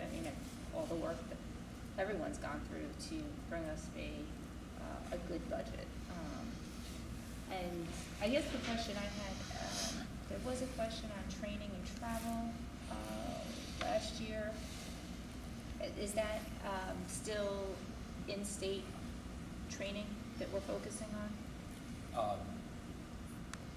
Until you say differently, yes. But that should cover any licensing or any requirement. A lot of the training is required by a lot of the positions, as you folks well know. The one thing about in-state versus out-of-state, I would say to you folks, just so you know, I think I understand what the intent was, but it's, sorry about that. He was coming. My apologies. But, it's quicker to Columbia than it is to Raleigh sometimes. Right. Yeah. So I think one of the things that happens, at least in the Carolinas, so you folks know, is that a lot of training's combined between the two states. So you just have joint planning. People Right. come to Charlotte all the time for planning, that kind of thing, for training. So I'm not as restrictive. However, if it's in Los Angeles, that's a little different, right? So if the board's intention is use really strict understanding of what the funds are for, making sure that they're used in its proper place, I think our folks understand that. I don't travel out that much. I do the managers meeting about once a year, and that's about it. And then, of course, you folks have the league meetings if you want them, and things like that. Of course, those are in state, right? Right. So, Well, yeah, I guess that my question was, well, the concern was, are we going to Orlando on a conference that's not yielding a Yeah. return on investment? And, Yeah. you know, how many people are going to a conference like that, and how necessary is that sure. to training that directly is correlated to running the town? So that was my question. Concern, yeah. And concern last. I didn't put any guardrails on it. The guardrails are on for at least for this fiscal year. Mm-hmm. If you folks want to talk about travel policies, we'll mention that and have a conversation about that, certainly with Emily as well, because you folks will be seeing that. That'd be the proper place to kind of talk about your training. That training should be, relevant to the certificate that you need, or relevant to the organization, things like that. I don't think there's anything wrong with the board having it. I think in the personnel policy is probably the proper place. And then, of course, the second way you control is just the amount of money. Yeah. So, I remember Richard Hicks last year implemented the no out-of-state travel. right. Are we still operating on that? We're or- still operating on that, yeah. All right, because, I was talking with Chief yesterday, and he felt that there was some necessary training they needed There to is. take that is out-of-state. And the out-of-state prohibition can be a little arbitrary, I guess. I think so, as long as it's applicable to their job and to the organization, and it fits within fiscal constraints. I don't. My judgment as a manager is that it needs to be relevant to what they're doing, needs to be cost considered, whether it's in South Carolina, North Carolina, or Right. Tennessee or Virginia. We just, Gets a little less concerning. Even if you didn't have the travel restrictions, the cost of an airplane ticket right now, we have good department heads here. They would guess, they'd take a second guess on some of these costs. I read an interesting report this morning that single night hotel rooms are going up, yeah. which I thought was an interesting one. Do we have any guidelines as far as where, how much people spend per night? Is I it per think, diem or? I think we have some rules like that. We Per do, diems. thank you. Yeah, we have per diems and Yeah. those kinds of things. We don't have to force them into Motel 8, but it doesn't have to be the Four Seasons either, No, but we ask them to, yeah, and a lot of times if you go to a conference, they've booked things. They do. They try to get considerations of those, at least the organizations that I'm used to, APA and the City Managers Association, just things like that. They generally will try to do those kinds of things, is get booked rates that And are then some of those booked in police block. trainings are in dorms. the best guiding rule, we can talk about it in the budget, and we can talk about it in policy, but the best rule is, do you want your name on the front of a paper? Do we have papers anymore? Do you want it in a meme? Exactly. You want to be memed. If you want to be memed, You'll get memed for that. that you did something like that. And I think most people exercise some pretty good common sense about those things. But I think the proper place for that is really less in the budget. That's the money part. Okay. The more proper place is probably in the personnel policy, just to, give some guidelines and some things there. Right. And we do have a pre-audit stamp approval, so most travel and things like that, the department heads are looking at before people do, or I'm looking at it and those things. So, sorry for the generalized question, but that's the good answer. Well, yeah, I'd like to pass on my appreciation for folks coming in from what I calculate is about 8.1% under what was adopted last year, the projected spend, which is excellent. that has a couple, that leads to a couple questions in the budget, though, is, number one, what's the drivers of those? And we can see some of that in the detail of the departments, what drove the savings there. But is there, that leads into a discussion of the manager's recommended budget. Is there an opportunity for us to dial in the budgeting? You know, are we going to be 8.1% under next year? Are we comfortable with that? You know, what steps are we taking to dial in the budget to give us a little bit more accuracy on how we're weeding out or attacking these line items? There's a couple things to talk about with that. Will we end up at 8.1% less? I'm not convinced of that yet, only because we haven't made a series of adjusting journal entries yet towards the end of the year, especially on capital. So we'll have to do those things. I would say if we're less -1, -2, or at par, we're probably going to be lucky. There were a couple things that happened during your budget process last year. And I'm not here to throw dispersions one way or another, but y'all had an interesting process last year. I wasn't here yet, so I get to say those kinds of things. Did you watch it though? I did watch it, yeah. It was part of the entertainment while I was in Ireland. It was a lot of fun. But you did, and you kind of went back and forth. You had an interim manager. Richard taught me how to do budgets, so I've known Richard for a long time. Great guy and really good manager. But Rosie and I, as you've noticed, we've come back to you every month or every other month and adjusted some things. And had to adjust some things because some things were in there, some things were not, some things needed to be moved around, some things were double counted. And as we've gone through the year, you all have been very good about adjusting those, making those adjustments. We give you the financial reports to show you where those are at. So I think it's a little bit tighter than it has been historically. I think the last 3 to 4 years have had a bubble effect of cash flow here. You've had $5 million in ARPA. You've had $2.5, $3 million from the state on Rec Barn and Learning Center. So those were outside dollars that you didn't anticipate. And the way your audit counts it, you had $18 million worth of bond proceeds that counts as inflow of cash. It really is a project fund. It sits off to the side, but it counted in your cash flow. Matter of fact, it was one of the reasons for the ding, if you recall, in the audit that we wanted to adjust. We adjusted it the way the auditor told us. We did that. He came back and said, "You're not supposed to do that." We're like, "We did exactly what you told us to do," and dinged it around. There wasn't any money missing. It just where it flowed in and how it flowed back out. So it makes some of your cash flow look a little interesting over time, and that's true for everybody. ARPA. And some of these things where cash flow was very, very high were really big bumps for a lot of people very quickly. And we're no different than that as I look back at the finances. So to answer your question, John, I think, we'll end up less. Your department heads have always done a very good job of trying to not go overboard. A lot of the numbers that will drive them up one way or another is maybe capital didn't get done, so it's deferred over into a cash position, into your savings account. Those kinds of things over time. So to answer your question, Bess, I think we'll be a little bit less, but I think par to maybe 1-2% less. Actually more normal. If you've heard my conversations before, I think you're meeting where your operational costs and your revenues are now crossing.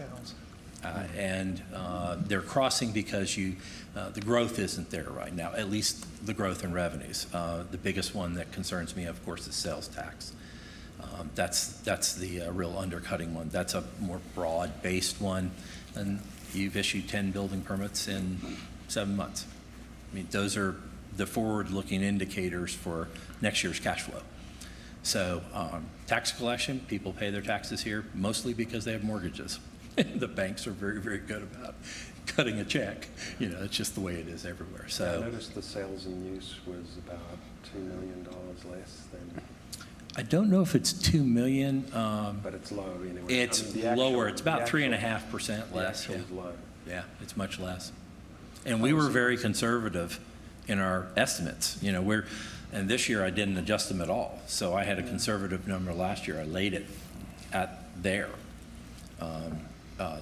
You know, I was told by the folks who tell me how much they think those estimates are worth that it would be, you know, much higher, 3 to 6%. And I said, nope, I'm 3% less. So we kept them as is. So the way you really achieve that differential is overestimating expenditures, underestimating revenues, showing a fund balance draw. If you look at what was adopted last year, it was zero. It was zero draw down as a revenue from fund balance last year. So there wasn't room to gallop. And I know that sounds strange, but in our world of how we control our costs, that's how we do it. And then what happens is, hopefully you earn in the differential and savings that fund balance back and never have to draw it, but instead put it into the bank. You've also had, over your last 3 to 6 years, 2 reassessments, and you're no different than anyone else. The value of housing from 2020 on was an inordinately large spike in the underlying value of assets. There's a couple of you from the West Coast. I lived out there. It's more expensive here, at least from where I was moving. Now, there's some really expensive places out there, but you know, I mean, it was going on everywhere. So that underlying value of asset really spiked. You're seeing it in your tax rates. You're seeing it in things like that, your values. So you had 2 reassessments in that. So those are spiky things. Yep, definitely. Regarding IT, you know, I support investing in cybersecurity and essential operational technology, but I also want us to avoid quietly building a permanent enterprise software overhead structure that grows faster than taxpayers' ability to sustain it. I noticed our software costs are getting kind of big. You know, and before we expand that software cost, and you mentioned this before, you know, we need a comprehensive software inventory, utilization review, and overlap analysis. Also, a lot of compliance in that software probably baked in. Sorry? Compliance. In that software for our ITs, the compliance checks, the safety checks, the malware, all of those programs and all of that server support integrations, cloud to physical.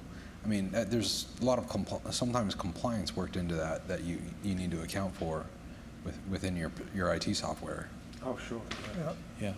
I think one of the things, Richard, you and I have had this conversation about the software. We tried to break it into a different format for you folks, and I don't disagree, Richard, with your assessment on the software end up. That's where a lot of cost is. I think that needs a review. No, I like the way that you put it all Baseline together instead of scattered throughout the departments. And we have some really good folks here. Our cyber attack was a real scare, right? Mm-hmm. That was a real thing. So I think from a hardware perspective, we were able to rebuild in a year where we didn't want to, but we did, which I think got us up to speed, especially on our baselines and things like that. But that didn't change our licensing and some of those things. So we tried to divide between operational and baseline and what we use. And see where we can maximize some efficiencies in some of those things. I think now that it's clear, it's an easier thing for us to do, but it's a good point.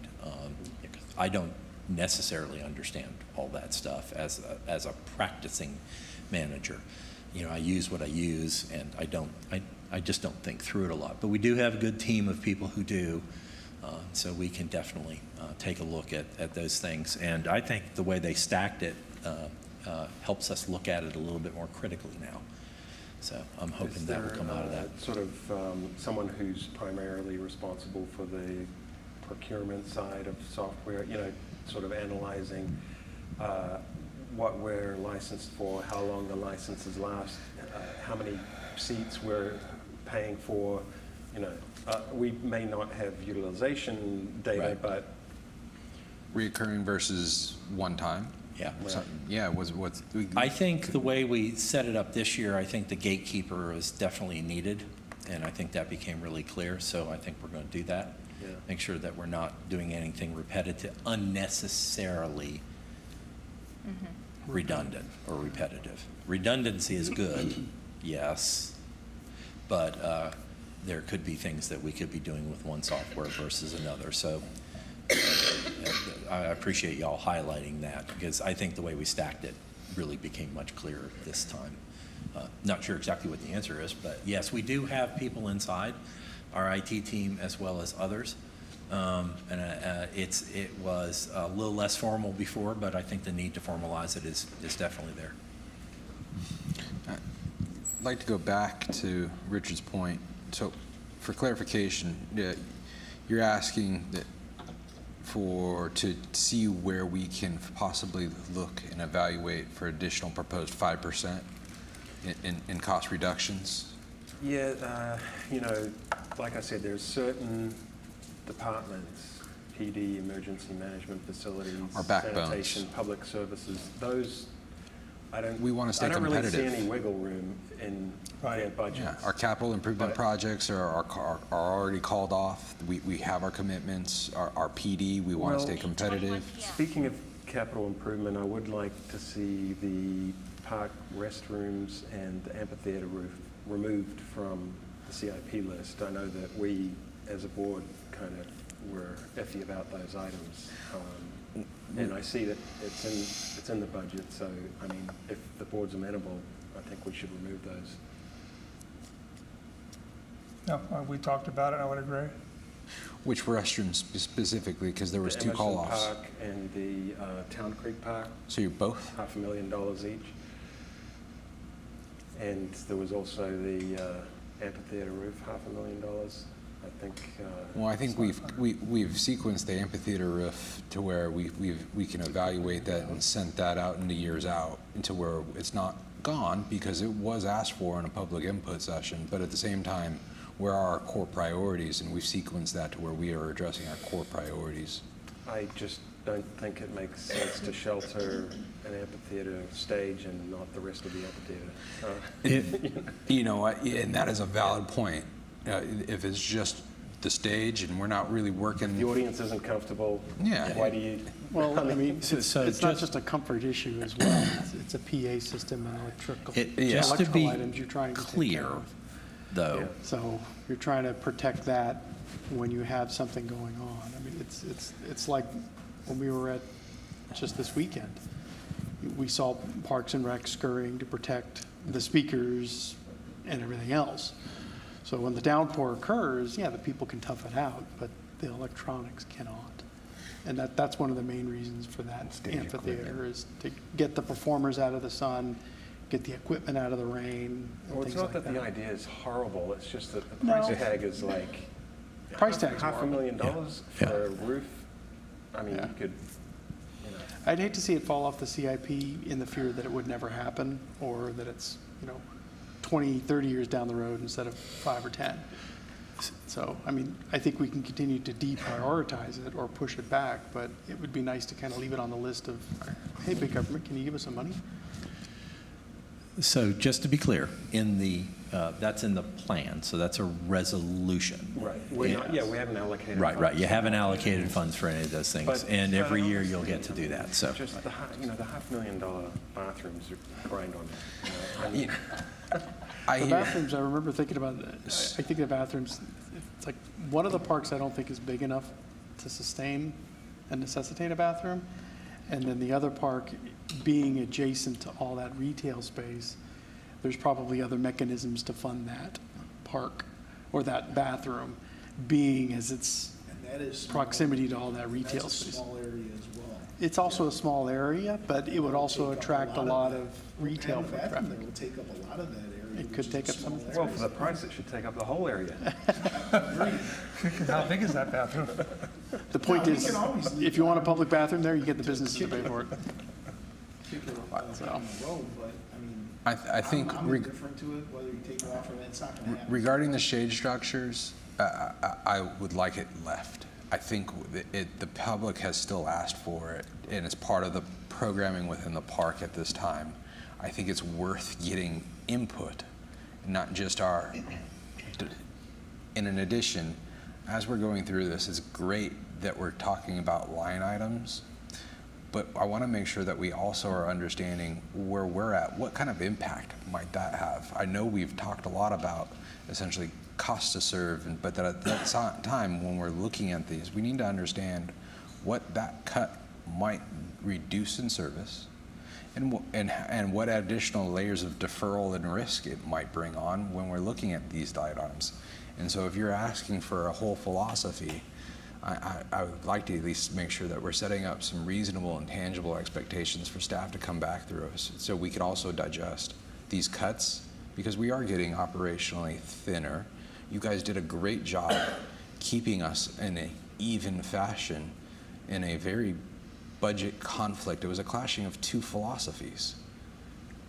And so we're now in a point, and the manager, and this is where I'm at, and I sit, the manager's delivered on a very operationally stable budget. And so for me, the way I'm looking at it is the staff has aligned with us. They've supported us in our mission and with our work groups.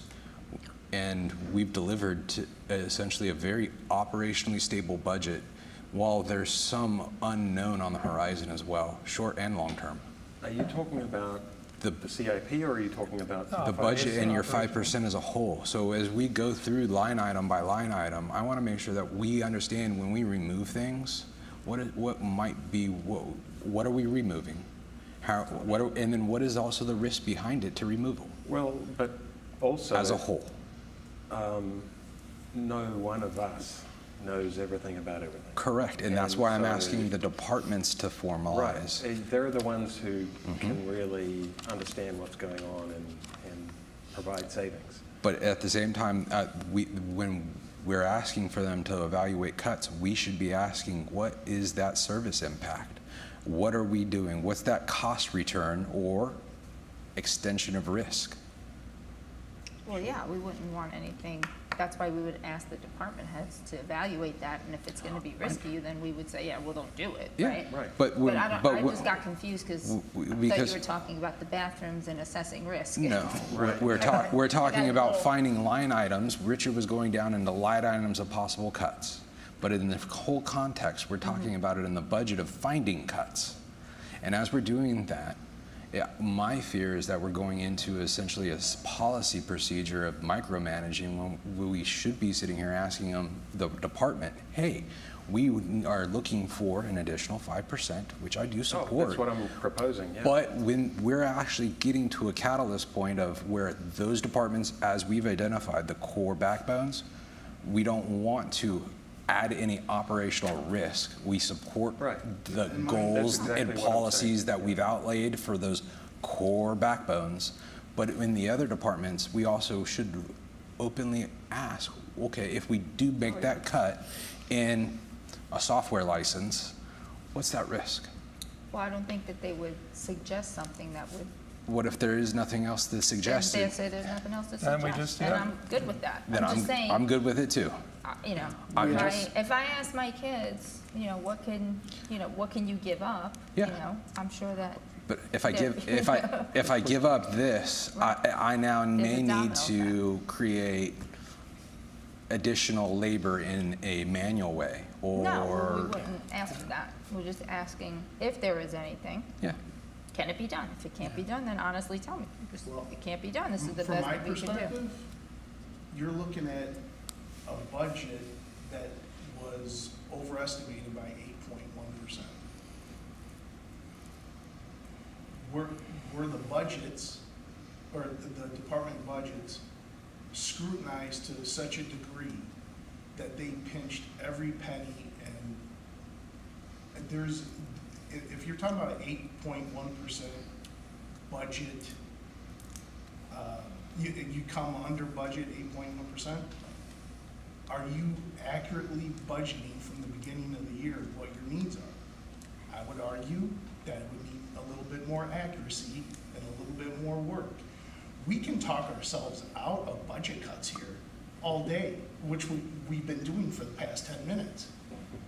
But what I'm saying is, yeah, we have. No one's talked about, and not talked about ourselves out of any budget cuts or no cuts. No one said anything to that effect. The point being though, there is room here to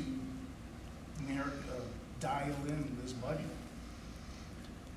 So you're talking about the FY 25-26 budget adopted versus final actual, correct? Yeah, I mean, for example. So I guess my question, I think, Scott, you answered it earlier, in your assessment being that you weren't a part of that, to get that threshold at 8% or 7.7, what it is, was that previously overly aggressive, built-in contingencies, safety nets? Because if I operate over 5%, I have some explaining to do in my world. If I'm below 5%, I'm blaming the person that came up with the plan. If I'm over 5%, it looked like I was sandbagging. So that's why I'm asking, how do we come up with that? And then moving to FY 26-27, where is there some wiggle room, as Richard, what we're talking about? Yeah, 5%. I mean, there's percentages Or here that some are like worth percent. discussing.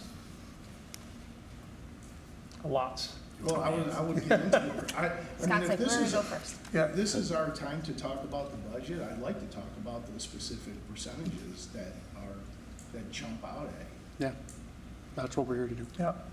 That's what I thought we were here to do. Yes. No, it's a nice open discussion. We don't have a particular presentation or anything, so yeah, let's go. Scott's like, is there a question?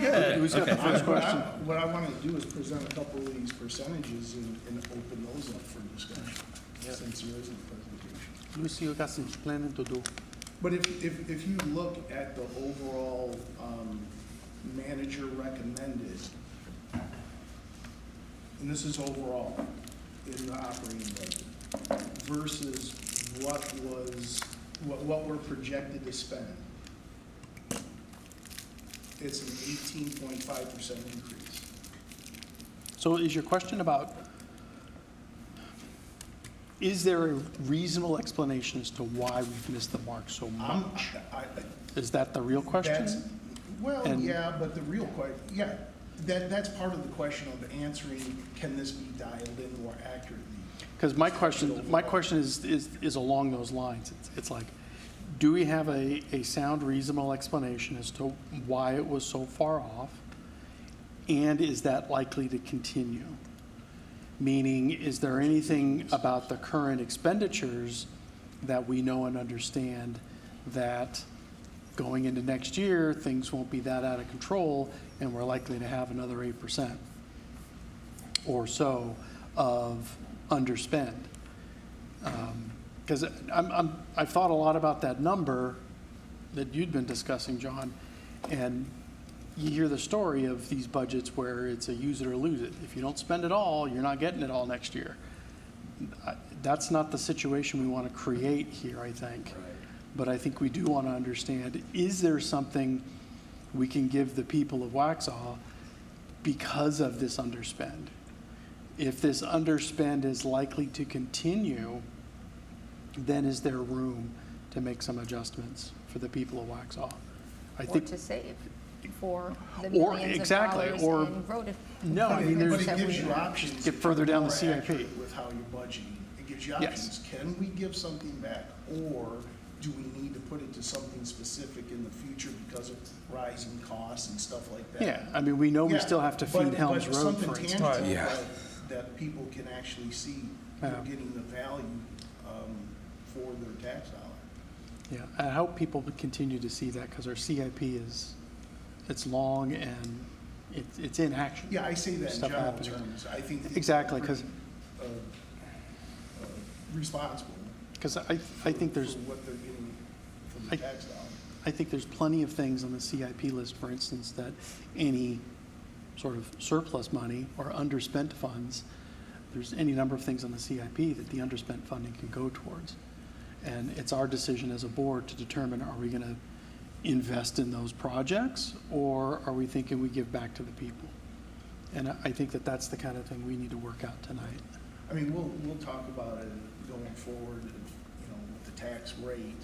Any reduction in the tax rate would give you a reduction in revenue. Exactly. Right, so then your numbers change and how much money you can accumulate for CIP projects and that type of thing. Exactly. Right? And So also- all that, we take that into account. Yeah, I like to be cautious and just know that if we do get the SS4A grant, that's additional monies that we have to put aside for the next 5 years, so that we want to just, yes, we want to be careful to spend on the necessary, and all these things, we have a lot coming and a lot to pay for. And, if there is a cushion in there that is going to go back in the general fund and then be able to be used for other things, I don't think that that's a bad thing. So that we could be smart about how we're saving for the future. Because for me, and for Richard and Robert, this is the first, thank you to Scott and I've said this before, the numbers are coming to us more often, and it's a very real picture of what's coming, rather than, okay, in 2022, we approved this road project, and it's 5 years later, and now we have to pay for it. And, It's coming due. How are we doing that, right? And, and now this is coming online too, with that.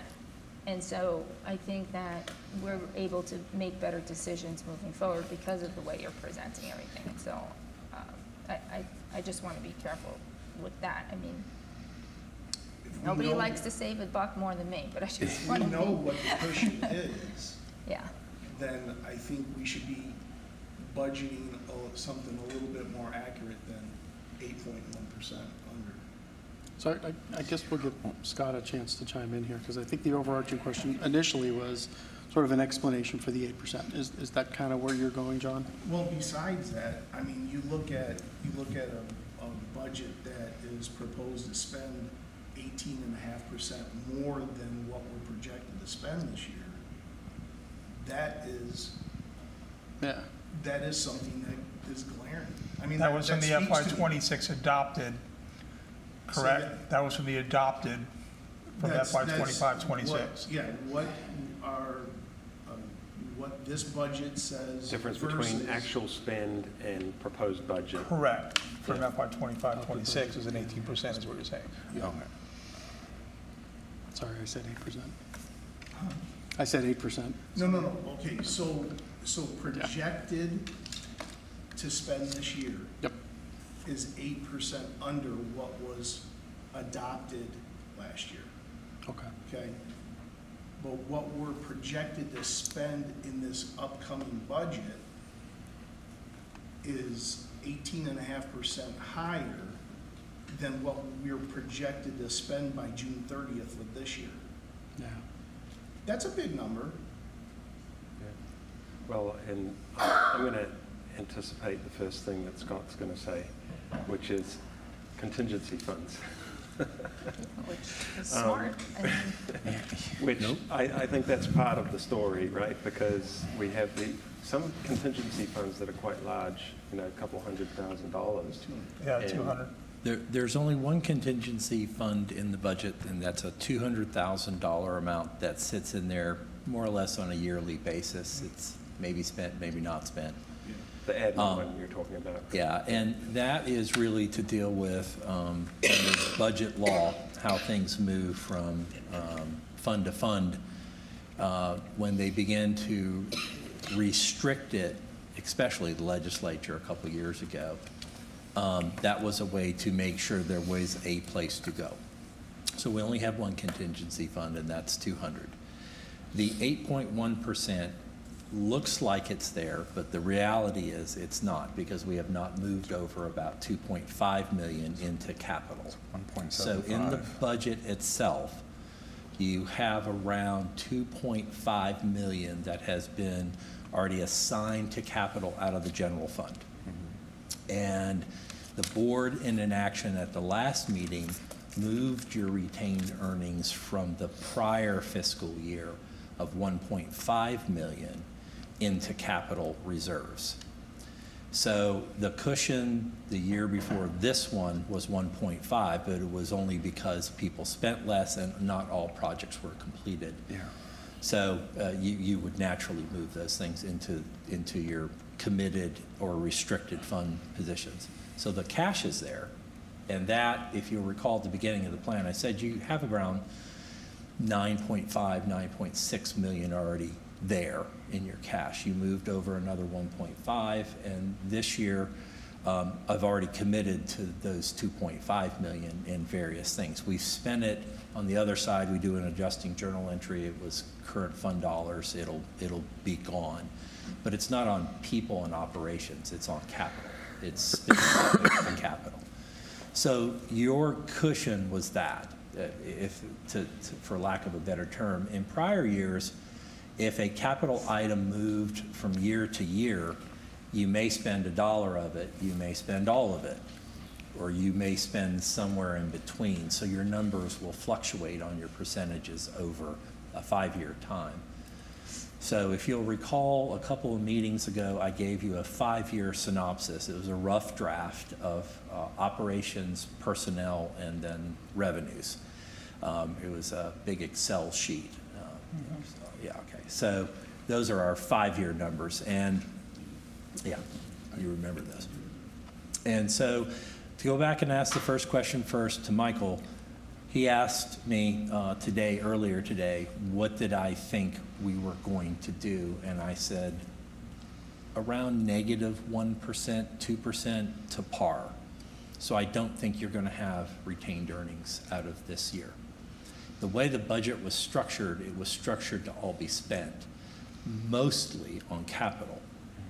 Now, the department heads have done a good job of keeping their expenditures more or less in line. If you look at what they've done over time, they're more or less along that operational control line for the most part. But the other thing that you don't have is any growth in your revenues. So that, between that and whether things were spent or not spent as part of the year, as part of a project, as part of how they managed, that's what was giving you more or less about $12 million in reserve positions over the last 5. And you spent well over that over the last 5 to 6. You spent a lot, mostly in capital. Yeah. You have also built up personnel and operating costs. Your personnel costs are, we have not recommended anything except for the continued part of the 3-year plan to make sure that we have enough officers. And then we've allocated some money for basically part-time folks, not number of billets, but just part-time dollars to be charged against for your opening 2 new facilities. And there's been a lot of complaint that we don't fully cover the rec barn all the time. So making sure that we cover that, both with existing and some additional funds to do that. Outside of that, you added 3 this year. That rolls up into a full year's worth of costs next year. Your increases in sanitation, street lights, and gas by themselves are around $511,000 in additional cost structure. Yeah. So if last year my retained earnings were 1.5 million, I've already eaten up most of that. Yeah. Because the sanitation contract isn't a fixed contract. It rises every year. Yeah, there's a kicker in it every year. That's right. 4%? Well, but more than that, there are additional customers. Yes. Most of it came from additional customers coming on board. So that was going to be one of my questions, was the sanitation line, was that additional customers? Both. It's Okay. both the 4% and the additional customers. And there was an undercount in your budget last year, so we've had to adjust for that. So that last year's number was down by about maybe 150,000. So Undercount of homes? the count hadn't come in yet. You guys had a lower number when you went into your budget. It's the first thing we had to deal with through an amendment, just to make sure that you guys were square. when I came on in August or September of that year. So, like I said, I watched last year. There were just things moved around. Rosie and I have come back to you folks on a pretty consistent basis to correct and to mollify those things.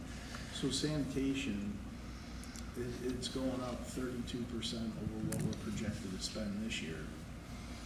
Not 32%, about 300,000, I think. 300,000 to 400,000. And that's just nothing we could do about it. That's one of those things. That's number of customer. Well, because the way your structure works is this. You have it in your tax base instead of it being a segregated fee. Most people pay segregated fees for sanitation, water and sewer, things like that. So as it grows, and if all of a sudden you don't have growth, that kicker is going to keep going up on the one side, whether you add people or not. And when you go out to bid the next time, you'll have that. Plus you have fuel kickers in this year. We'll have those in our next billing cycle. Because they're allowed to, by contract, do that to us. And is there a percentage they're allowed to? Nope. No, it just says National average. Whatever they feel. Based off of national So we've got average. some control mechanisms in it, okay? It's not carte blanche, but it's there, and we know it. It'll be more than the amount we pay on a monthly basis. We pay around $186,000 a month, somewhere around that amount. For, Matt, how many customers? About 2,300 now? 2,300 households. 73, 72. 7,200s, but only pickups are around, 72 something. Yeah, 7,200. I'm thinking about the amount. Sorry about that. So before this company, there was another one. They got bought. They're gone. This It was a one. small mom and pop. They've been absorbed. They're gone. Yeah, the contract will be up in 28, so when that comes around, we would be prepared to go out to bid again and do what we're going to do at that point. Waste Pro is absorbing a lot of And they're smaller buying up a regional lot. Yeah, places. it's monopolistic more than it is anything else. Is it kind of like cable? They give you a one-year deal and then the next year? No, we have a you're 5-year paying for contract. stuff that I you think don't know? we have a 5-year, so 28 is the next time it's up. Okay. So, we'll deal with that issue at that point in time. And is that Customers and like price. a basic, every 5 years? Is that just what the standard is? Fairly standard. You can either do that or you can do your own, which is a costly endeavor, especially from a risk and liability perspective. Yeah, we don't want to do that. Or you can franchise it. Franchising is a little different. That would mean anybody who could confer with the franchise, but then you would not have the one thing that you folks like. On Thursday, in my neighborhood, it always gets picked Right, up. yeah. You would have, my neighbor picked Monday, I picked Thursday, Then you'd you'd have have to have trash all some week. rules about franchising. Trash all You could do it, but you'd I have to never have a wanted to lot put of it up 'cause I competition relied in the on my neighbor to marketplace in remind me. order to achieve that kind of return. Yeah. You just would. As Daniel said, they're getting eaten up by the big boy. Waste Pro is a pretty big company. So regardless of that, so you've got built-in costs that have rolled up. You've got the full cost of employees added through the police. That's your biggest one. But that's a board decision, and that's just a reality. So you have the full year of cost, not a half a year of cost. That is the full year of cost? Yeah, it has been rolled into that. Okay. And then secondly, you'll have those rising costs that I just indicated, those three. You have more streets now. You have more street lights that you pay for. You made some decisions about tree maintenance and things like that. And good luck going to the pool at your HOA this summer before someone taps you on the shoulder about trees. So we're we've already had maintaining that. Yeah, you're already probably getting that a little bit. Fair enough, got it. But, we only have so much that we can spend on it. We try to do it ourselves. We try to maintain them, that and the sidewalk work. So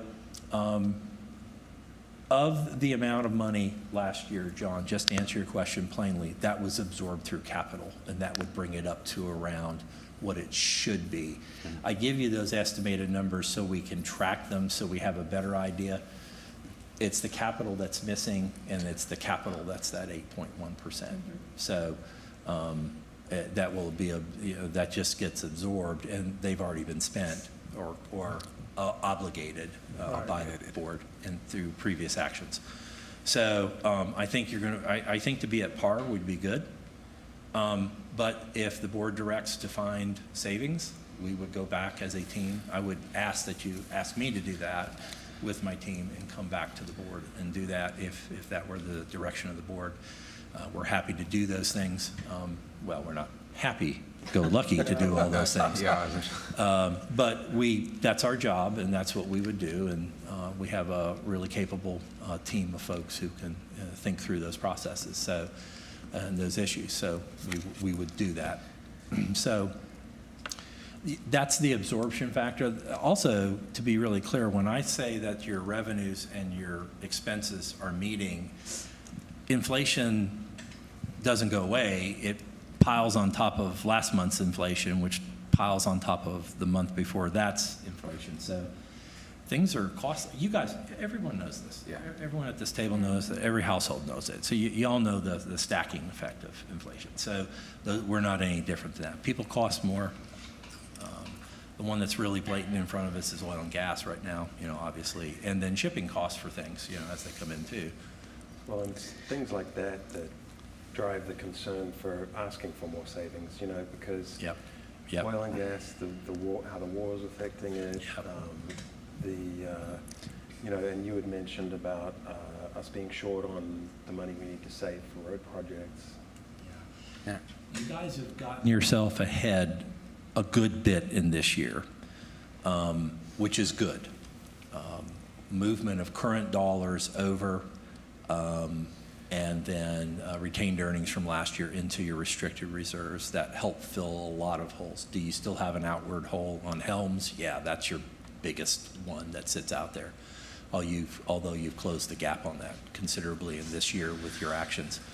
So there are those. That CIP plan doesn't mean it gets spent. If there's no reserve, or you don't get a grant, or you don't get this, or you don't get that, you have to rethink some of those things. But there's also opportunities in that. John and I serve on the Friends of Rails and Parks. We can, at least we now have a list to talk to them about various things. Yeah, tomorrow. Oh, that's right. You're on it too. That's right. I haven't been to the last couple of meetings. Sorry. I wasn't going to say anything, but we Yeah. look forward to seeing you. Well, I'll be there with a smile on, John. I'll be there. I'll be there with you. Scott, That hurt. for me, I was looking back and just absorbing this budget, and this is my first budget, like in this fashion, with you all, with this team. But in 2022, the budget was themed growing.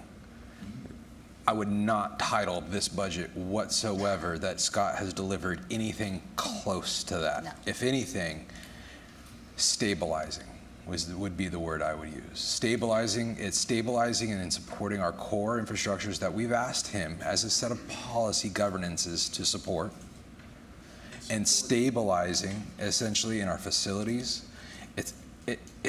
We're absorbing everything that we saw that was in that growing in 2022. We are operationally absorbing that in this budget and managing it and keeping the core services that we have come to know as this town and that we cherish. I do not see this as essentially a wandering or drifting budget. No, it's not. I don't think we said that. What I'm saying is, To seek out, yes, but well, not just that, but I think you're not really talking about cutting line items. You're talking about budgeting more accurately. There's a difference. there is a difference. And that's what I'm saying. And then in that way, you have a more accurate accounting of what your revenues are going to be, or what you're going to be left with at the end of the year, and where you can actually put that money. So, look, when I see that you're spending 18.5%, or projected to spend, that this budget is 18.5% more than what we're projected to spend in this current fiscal year. I mean, But if you just bake in inflationary numbers, just inflation is In- inflation. exactly. 18.5%. It's not 18.5%, but you know it's a portion of. It's a portion. And so in finding the portion of, yeah, but at the same time too, while we're going through and looking at those cuts, like we've all talked about here, I want to make sure that we're understanding what the additional cuts will entail. And that was my point earlier, is making sure that we look at it objectively. Sure. Not just line items by line items, but a set of policies. And like you said, and I agree, I think Scott's done a great job with dialing things in as much as he can, but I don't think it hurts for us as a board to also. And that's our job. We're meant to be a check and a pressure test. It doesn't hurt to go through it, but I just want to make sure when we're doing that, we're doing it objectively, and so we understand what we're asking and what is being possibly cut and how that may or may not affect services and support. Yeah. Anything that's being reviewed for a reduction, you got to look at what transpires. If we remove this, what breaks? What does it affect? And I get that. And I don't think anybody's going to disagree if Scott's done a fantastic job on this end. I think the most proactive thing is to submit some examples like we talked about for staff to review where there might be some opportunity to find some savings that's not going to jeopardize regulatory or business necessities. If there's some latitude there, I think that would be something to look at. Whatever that number turns out to be. It may be nothing, but there might be something there too. Well, It sounds like we have an ask at this point then? Is that what we're calling, Commissioner Dodd and Commissioner DeLeo? It sounds like we have an ask on the table then? I mean, I think when we discuss getting together and going over some line items and just bringing those up, that way we can give them to staff, subject matter experts, and they, can you explain this a little bit more so I can get my arms around it so it makes sense to me? And like I said, there might be some there for, or there might not be. Yeah, we're happy to look at it. Depend on the staff's knowledge as well, because they're there, doing the job. They know what's going on much better than any of us. So That's why I was working through Scott, get with the subject matter experts, which is staff, so they can explain the process and they can best see this is where we have some latitude versus we're dialed in here. We have no more latitude. Yeah, and giving that direction to me fits with the charter and the role. I'm happy to sit down with our folks to stop using that word happy. Start using a word like we will sit down and have a conversation about it. And I hear target rates. And I think it's proper for you guys to do it. I am concerned about the same thing, and that is while growth can be definitely a Ponzi scheme, there's no doubt about it, because there's cost always associated with it as you grow. I get that. There is a looming hole, and we've been warning you about it, and y'all have accepted that warning. You've taken that warning to heart. So we appreciate that, and we appreciate the opportunity to give you some answers to those things too. So. Okay. Anything else we want to go through deeper on this? Well, I have a big list of questions, but maybe I should save that for another time. I don't know. I don't want to belabor. Email.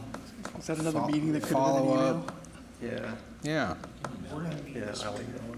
I think emailing is more productive, and like I said, you go line by line versus blind. Nobody works good getting blindsided. No. Right. No one certainly does. don't. I think it gives the recipient a little more time to think through the response. Absolutely. Sure, yeah. So that seems fair. Okay. Give it a little structure.